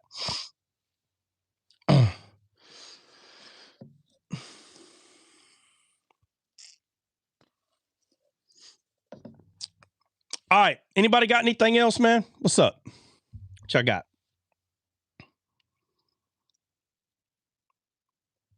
Or Truth, do you have a question regarding anything we went over? No, I'm very clear about what we went over, but I do have some more questions later. Yeah. Do you have any on hand right now or not right now? Not right now. Oh, not right now. All right. Yeah, no problem. Gene, what's up, man? That was good. Yeah. Since we're talking about wisdom, why is wisdom justified of her children? What scripture you got? It's in the gospel. Here, I can find it. I can't remember exactly where.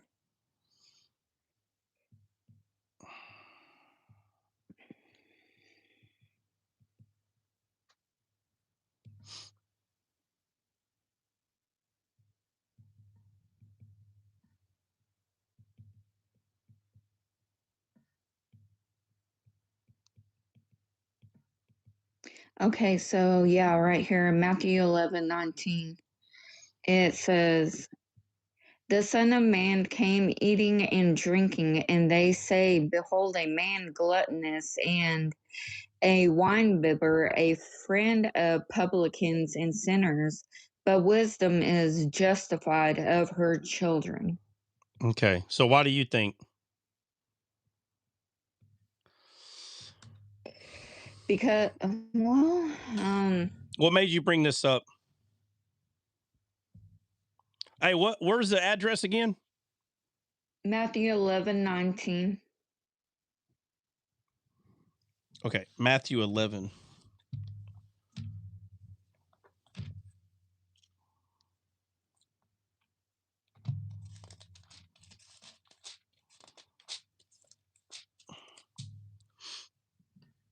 All right, so I think we probably should start reading. All right, so before you answer that, what made you bring this up? Because we're talking about wisdom, and also this is something, like the way I'm looking at it, I could be wrong. Correct me if I'm wrong, but wisdom is justified by faith. So anyone who believes in Jesus Christ, they have faith within them. It's living in them. So wisdom is justified by a person receiving the Spirit and being born again, All right, so becoming all right, a okay, child. I see where you're going with that, but let's look at context here first. All right, which means we can't just start at 19. So let's go to like I don't know, verse 12 maybe. Start reading right there. Well, one Oh, verse is where it started. It says, "Verily I say unto hold on. you, Where are you among at? Where are you at? Matthew 11:11. Oh, okay. You're gonna go up one. All right, go ahead. Verily I say unto you, among them that are born of women, there hath not risen a greater than John the Baptist. Notwithstanding, he that is least in the kingdom of heaven is greater than he." Okay. All right. Hold on. Hold on. And Hold on. Hold on. So right here, the context should be clear, or if it's not clear, it should start getting clear.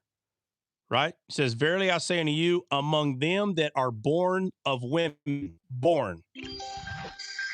So we're talking yeah, about talking birth. about entering through the matrix Yeah, or born of whatever. women. Yeah. So it says, "Born of women, there hath no risen a greater than John the Baptist." Right? Born of women. John the Baptist was born of a woman. There has been no greater than John the Baptist, notwithstanding he that is least in the kingdom of heaven is greater than he. Why? Because it's talking about Jesus Christ. No. Answer my question right here. Listen. He says, verily I say unto you, among them that are born of women, there hath not risen a greater than John the Baptist. Out of all the people that were born of women, there has not been a greater one of them than John the Baptist. Right?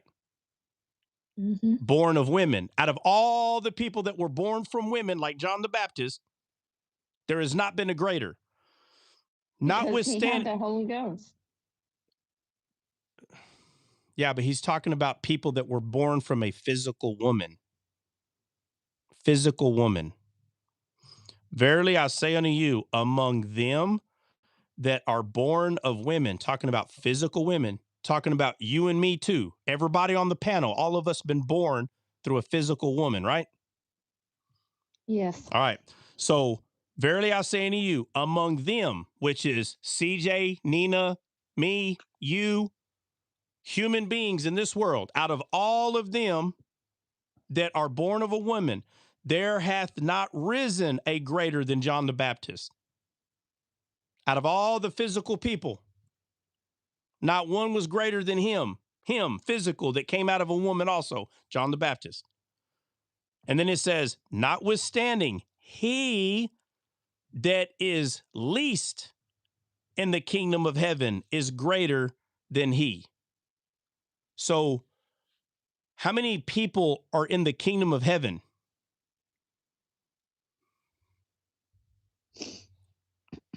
At that time, No. At right now, and forever, through eternity, how many people are going to be in there? innumerable. Innumerable. And he's saying the least of them is what? What is he saying about all them? He that is least in the kingdom of heaven is greater than he, John the Baptist, that was born in this world.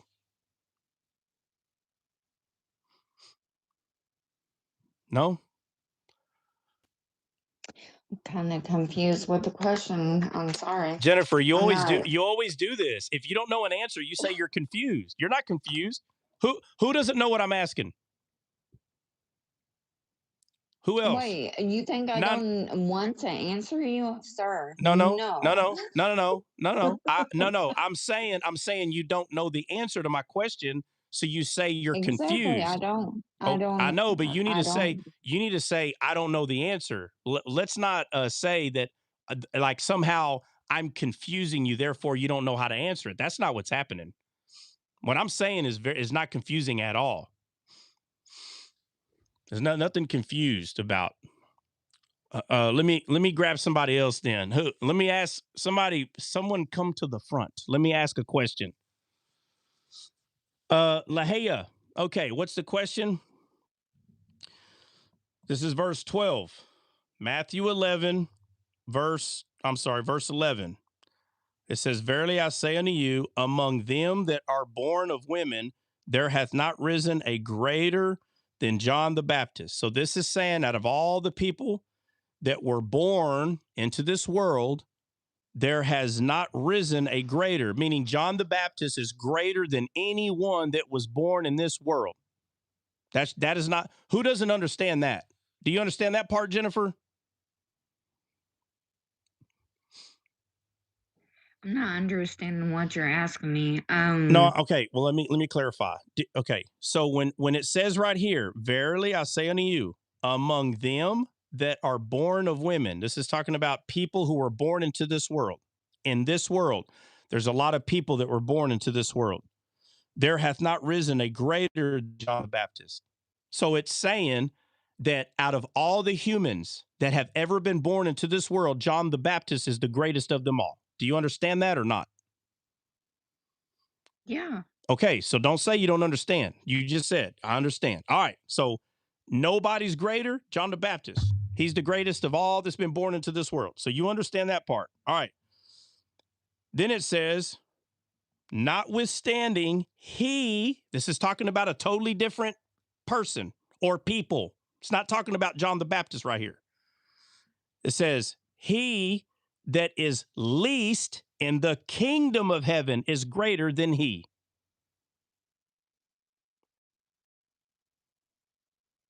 What does that mean? You understand the first part. What's the second part mean right here?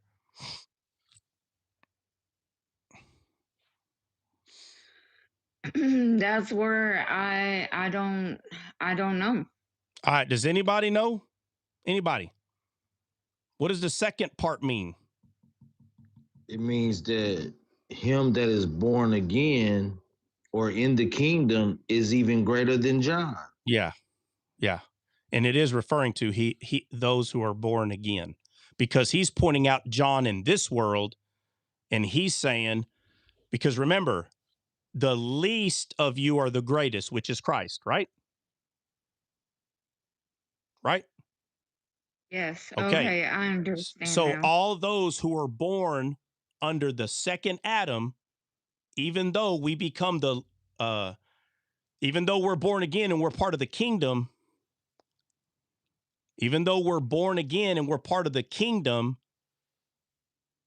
everybody, even the least, again, it's a duality. It's still pointing to Christ being the least, him living in us because we're born again.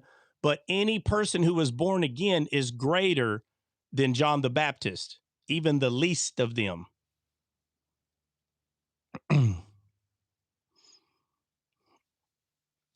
So Benny understand. Who else understands or who don't? So we can get you to get it. I understand. Yeah, I get it. All right. Yeah, I get it. I get All it. right. Now, I will say, to speak up for, to take up for Jennifer, that's not always easily understood. I'm just being honest. Okay.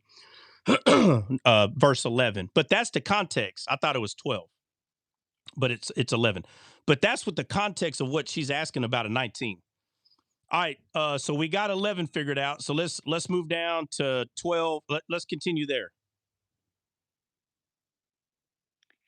And from the days of John the Baptist until now, the kingdom of heaven suffereth violence, and the violence take it by force.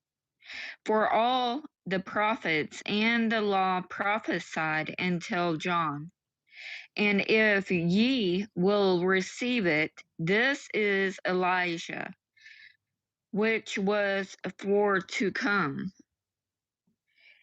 He that hath ears to hear, let him hear. But whereunto shall I liken this generation?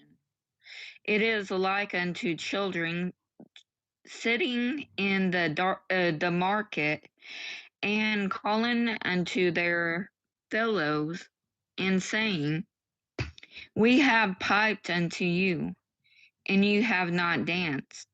We have mourned unto you, and ye have not lamented.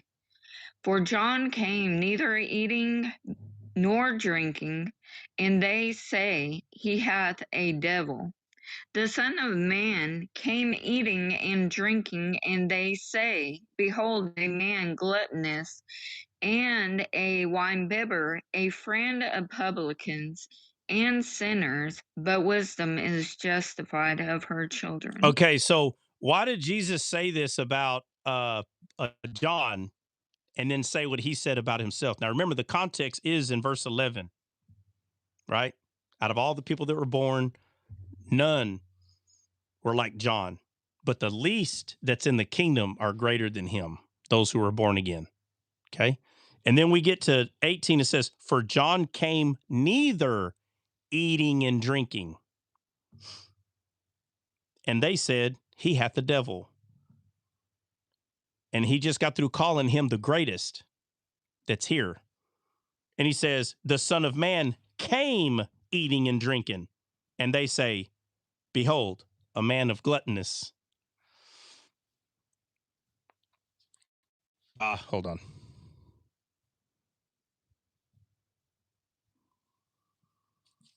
It says, Behold, a man of gluttonous and a winebibber, a friend of publicans. So let's talk about this eating and drinking real quick. What is What is Jesus saying? Because it's true. They called both of them the devil, except Jesus doesn't explain that about himself. You understand? They said that John was of the devil. And then now Jesus, guys, we all know that they called Jesus the devil. We know that. But instead of him using that, he points to himself as a sinner, meaning they called me a sinner. Look, the Son of Man came eating and drinking, and they say, behold, a gluttonous, a winebibber, a friend of publicans and sinners. A gluttonous and a winebibber are sinners, right? Right. Correct. Why Yes. wouldn't he just say this? For John came neither eating or drinking, and they said, look, he's got a devil. He says, but the Son of Man came eating and drinking, and they also called him the devil. Why didn't he say that? Because one of them was not eating and drinking, and the other one was eating and drinking, right? Eating, gluttonous, drinking, wine bibber.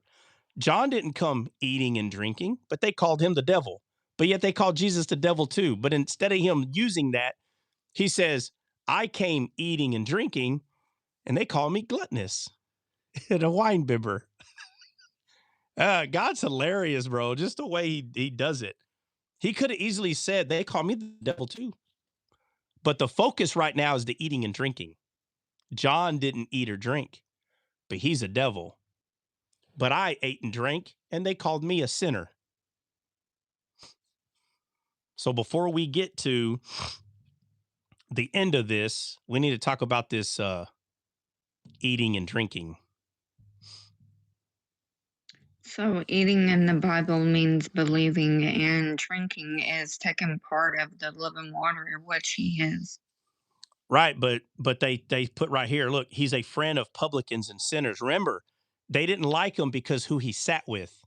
He was friends with publicans and sinners, meaning the money changers, those guys.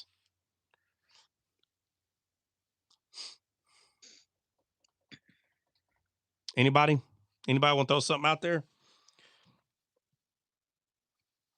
Let's do this. Let's go look at the word eating and drinking in verse 18. And let's go look at the word eating and drinking in verse 19. I want to know if the two eatings are the same word or the two drinkings are the same word. I want to know if they're the same word. If they're not, we'll go through it. If they are, well, then who's looking them up? I got verse 18, for John came neither eating nor drinking, if someone wants to get the other. Well, you're right there. It's right there. It should be right there, right next to it. Okay, so in verse 18 about John, eating is going to be What's the number? G26. Sorry, no. No. G2068. 2068. All right, now see if verse 19 eating is 2068.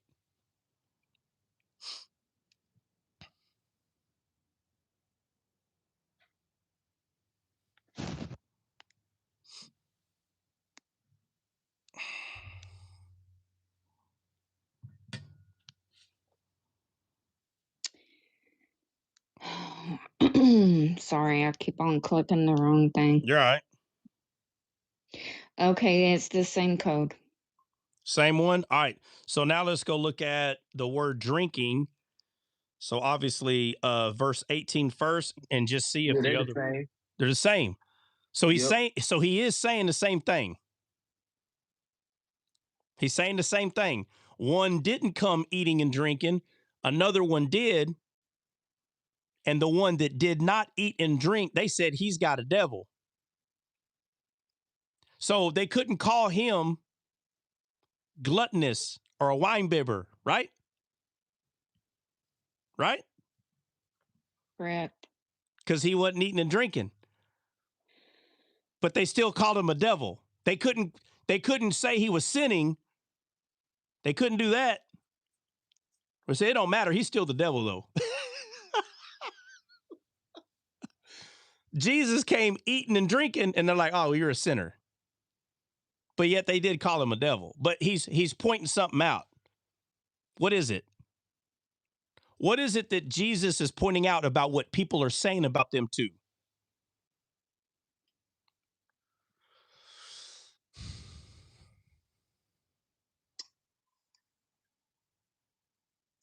Mm. Okay, well, it is true they were accusing him. We know that because they're under the law. That's true. But and they were hypocrites. That's true. They can't see. That's true. And all those things are leading to the most correct answer. If there is a most correct answer, excuse me, which is the entire context of what we're going over. They couldn't see wisdom. Well, that's true too. That's true too. So let me finish the last part. Maybe this will help. That's probably my fault. My bad. All right. So he's pointing out John didn't eat and drink, but he's a devil. I ate and drank, and they call me a wine bibber and a gluttonous. And he says, I'm sorry, friend of right here. But wisdom is justified of her children. So what was the last thing you said, Benny? They didn't recognize or see wisdom. Right. But okay. Yeah. Well, that's true. I mean, that's true. But the thing that Jesus is pointing out is that they did recognize that John and Jesus were different, which means they didn't recognize wisdom, but they saw that they were different. And because they were different, they're of the devil and a sinner. But what's funny about that is,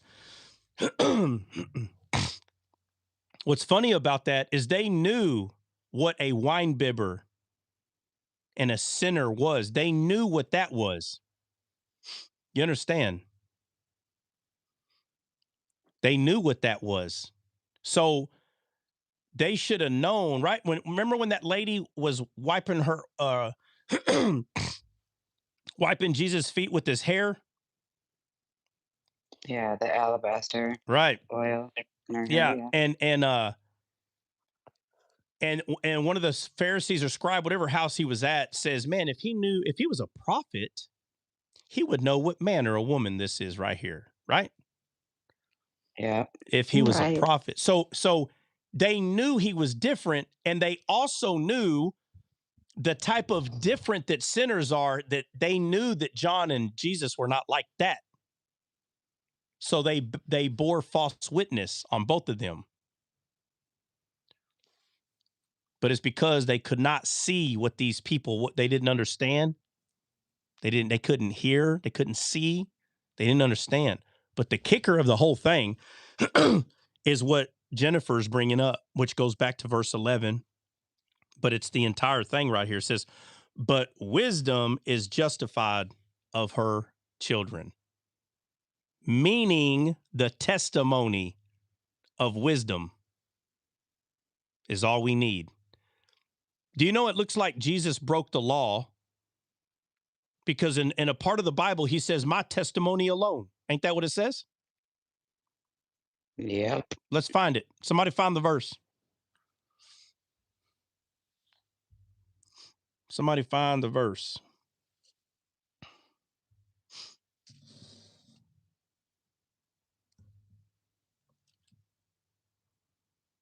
Let's see.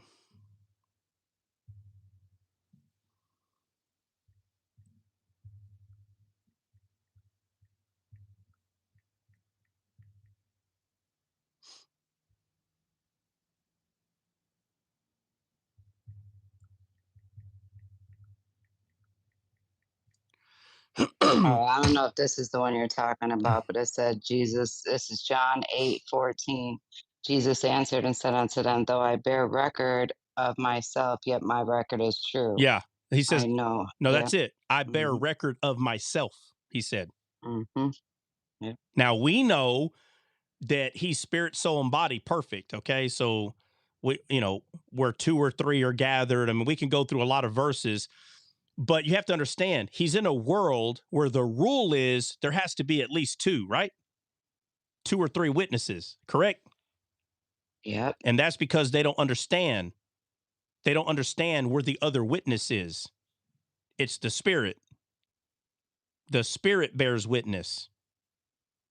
So Jesus says that his Matter of testimony, fact, huh? yeah, if you go down further, it says, I am one that bear witness of myself, Yeah, and the Father sent me, beareth witness of me. right. But he's saying, I bear witness of Mm-hmm. myself. That's not normal. Yeah. That's not normal to bear witness of yourself. But what Jennifer is asking,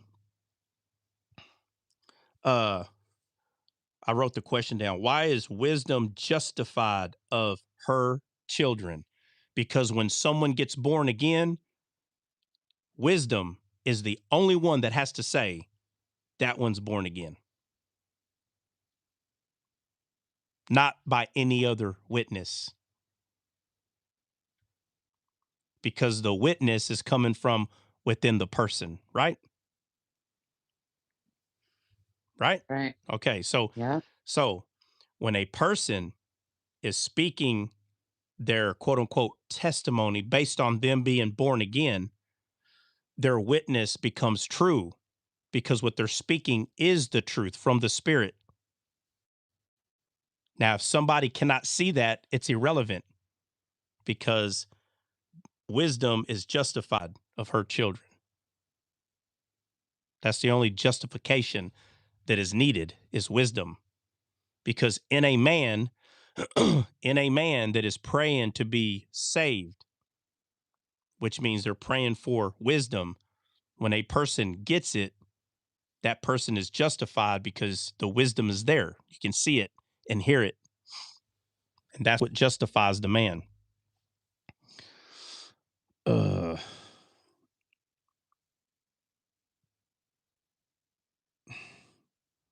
Uh Fam Love, I think it means they aren't children of God, is why they don't rightly. I think it means they aren't children of God. Yeah, that's exactly what we're saying, right? That's exactly what we're saying, that the scribes and the Pharisees, they're not able to identify why they're different. They don't know. That's what we're talking about, right? Because your father is Satan. Yeah. Yeah. So that's the point. That's why he's saying I my testimony is of myself. I don't need any of you to be a second or third. You got to remember, that's the rules they play by. The rules they play by is you have to have 2 or 3 witnesses. It's not wrong, but they're thinking that what is true is they have to have 2 to 3 people who are not born again. No. No. Wisdom is justified of her children alone. There doesn't have to be in front of God. God doesn't need 2 or 3 witnesses by fallen men. He's going to seek wisdom from the person. And that person who is claiming, look what happened in my life, that's the justification right there. So this whole thing, get baptized because you have to have witnesses. Nah, bro. It says right here, wisdom is justified of her own. That throws. But there's another one I use too regarding that, but I don't want to get into it. But there's too many things that point out that when God sees someone that's justified, it's based on the way that He sees, not based on the way that we see. It's not based on the way that we see, based on the way that He sees. Jennifer, you got a question about that or no?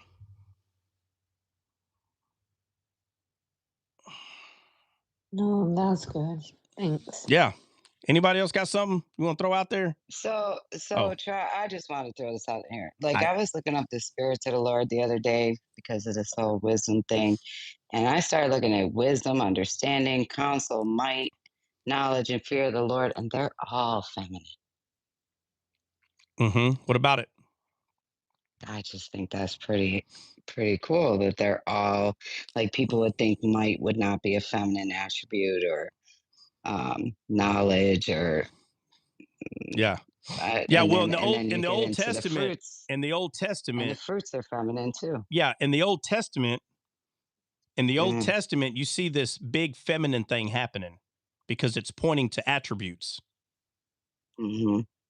But in the New Testament, is the spirit feminine? Yeah. No. Spirit's a he. Oh, you're talking about like the mm, uh, wait, wait a second. Wait a No, no, no, no, second. no, no, no. You have to exclude men. Men are bad. Yeah. Just shut up. I'm Yeah, about to drop him right now. Nina Bye. goes and hangs Bye. out with You're the tripping. man haters. He's done. He's done. No, that's not what I'm saying. Then when I looked up the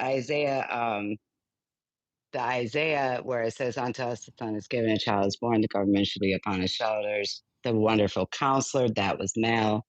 Oh. Yeah, be quiet.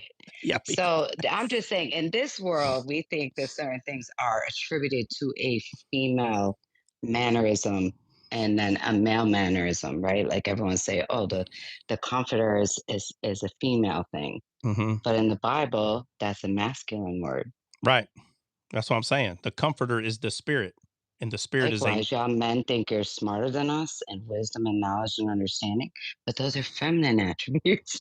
yeah. Well, Sorry, just had to throw they're it out there. well they're feminine because it's how feminine is used in the Bible in animals, Ex- the she and the Right, her. You understand? right.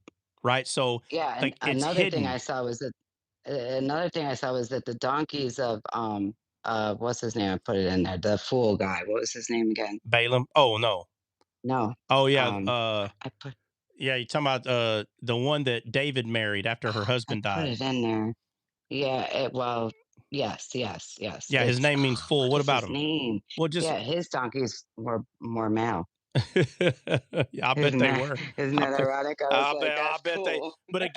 But again, you see that, right? You know, like if he had Yeah. female donkeys, right? Let's say he had Hmm. female donkeys. There's a reason that they'd be female, and Right, I would go find out right. why.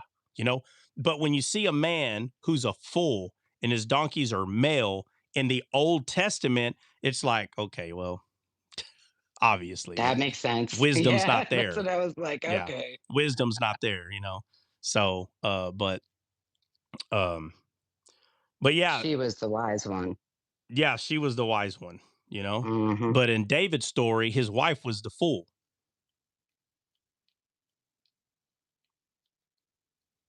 No? In David's story, his wife was the fool. Yeah, Talking about David danced naked and his wife. we were talking about Miguel. Yeah, yeah. She was a Yep, fool, yep. right? Yeah. Okay, I wasn't sure if you were talking not all about the her. women, not all the women in the Bible are smart, right? They're not wise. No, absolutely not. Right. I see that. Right. So, Job as well. huh? Yeah, Job. I said Job as well. Job as well. Okay. He says, "Man, you sound like one of the foolish women." So Yeah. the Bible is not trying to show that male or women are like in charge or better. No, no, no. It's these things are in there because there's stuff hidden in all of them, Right. right?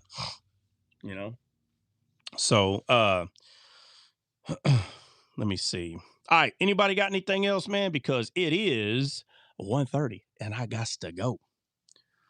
Anybody? Anybody? Anybody in the comments? Does anybody have anything to add? Excuse me, or anything to say? Nabal, thank you, Tammy. That's Nabal, Nina. There it is. Yes. I actually I knew it. It was it's the pressure that gets to us up It's the here. pressure. It's the pressure. It's the the pressure. who. Hold on. Speak for yourself. Meow said, "I rebuke everyone." Oh my god. Silly boy. What'd you say, Christian? I mean, CJ.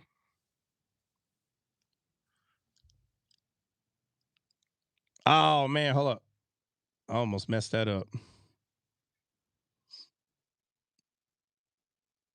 Did you hear me? No, I'm sorry. What'd you say? CJ said, "Speak for myself," because he apparently never feels the pressure. Go under pressure. We all strive. We What all is strive pressure? to I be don't even know what that as is. smooth and laid back as That's CJ. CJ. He's Mr. Smooth. Yeah, we strive. When I grow up, I want to be just like Just CJ. like CJ There and you go. Christian, both There you of go. them. Oh no, I would say God's CJ. favorite. God's favorite. Definitely CJ. God's favorite. Yeah. Oh man. Christian and I are growing up together. Oh, Tammy, y'all hurt my feelings when y'all say that. Very good teaching, Trot. And you know, it's like you only see that once a year, and you're like, wow, out of all those that we Bro, went you're through. not paying attention. We see that every day in your Oh, chat. okay. Now you're being a little. Well, A I just say I don't ever see it. I'm like, no, and they one say day. it all the time. Oh, okay, my bad. And then one day they're like, wow, today was a good one. It's like, oh, well, screw the last 90 days. No, every day is a good one. Every day. Okay, now. Unknown caller. Oh, man, come on. All right. All right. Cool.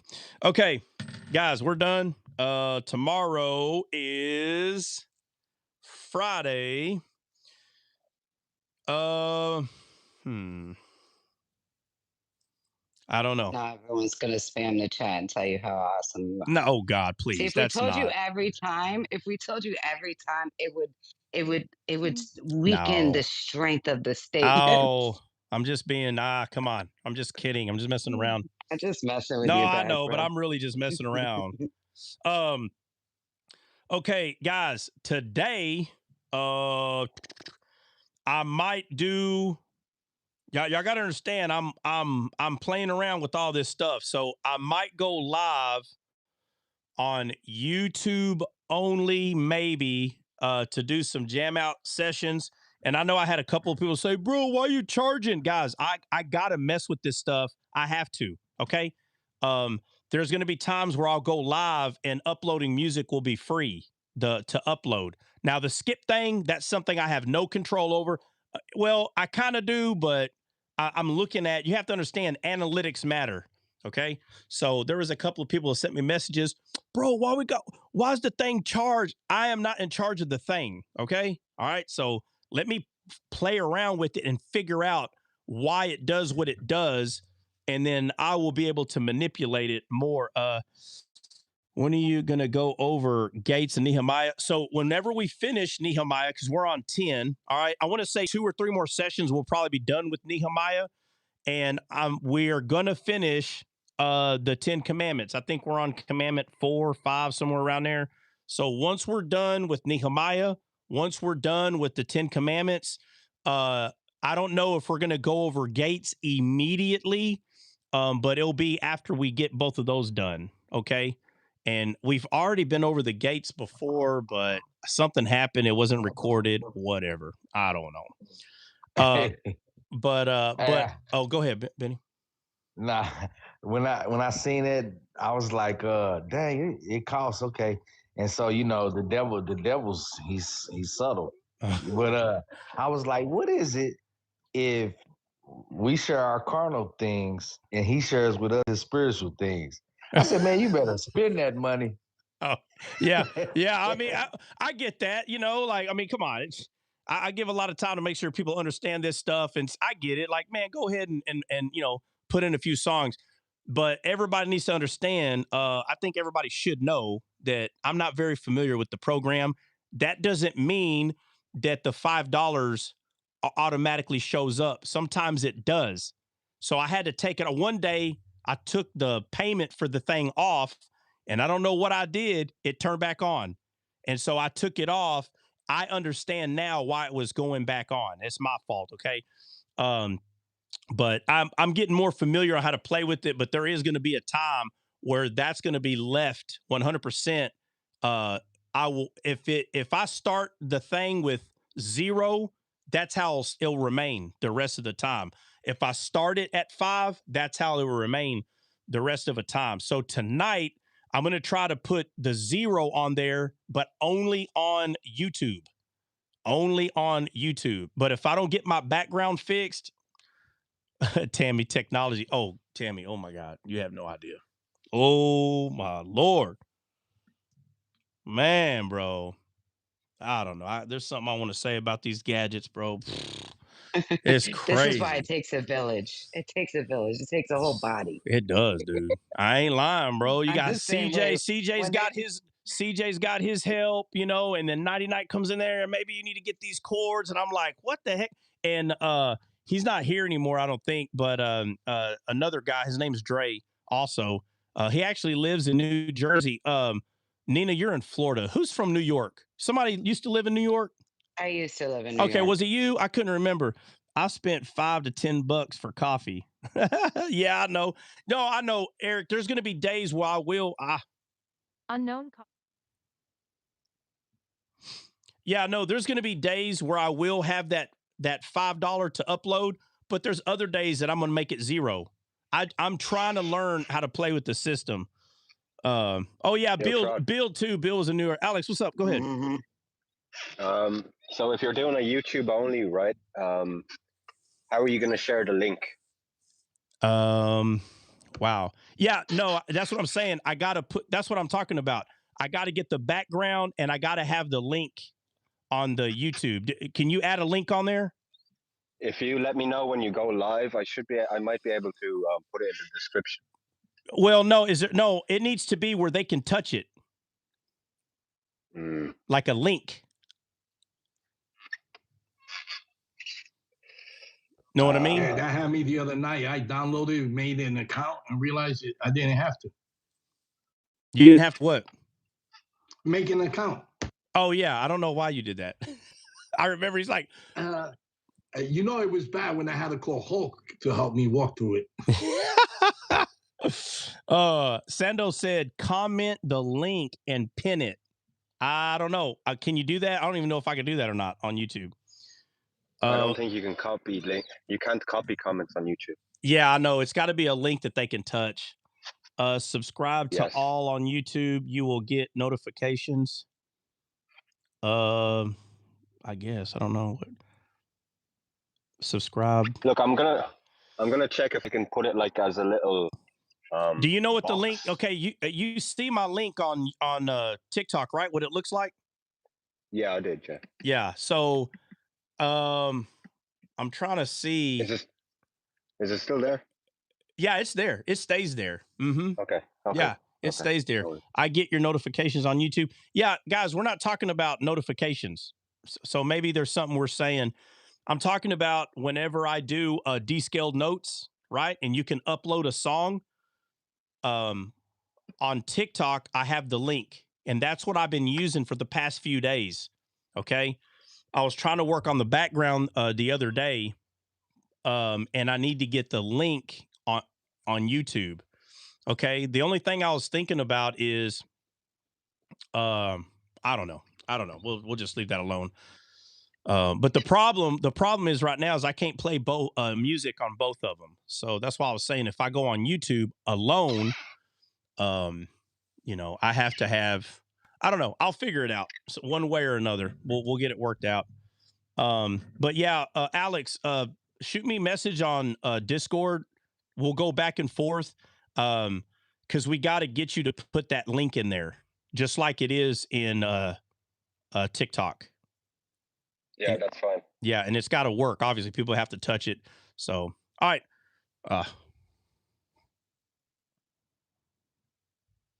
Anyways, okay. All right, guys, I'm out. And more than likely, I'm probably going to do that. I'm probably going to go live once I think I got it, or Alex puts that link on there. And we'll just leave it at that. Guys, God bless. We will see y'all in the morning. More than likely, we'll go over another part of Nehemiah, and we'll take it from there. God bless. We'll see y'all in the morning. God bless.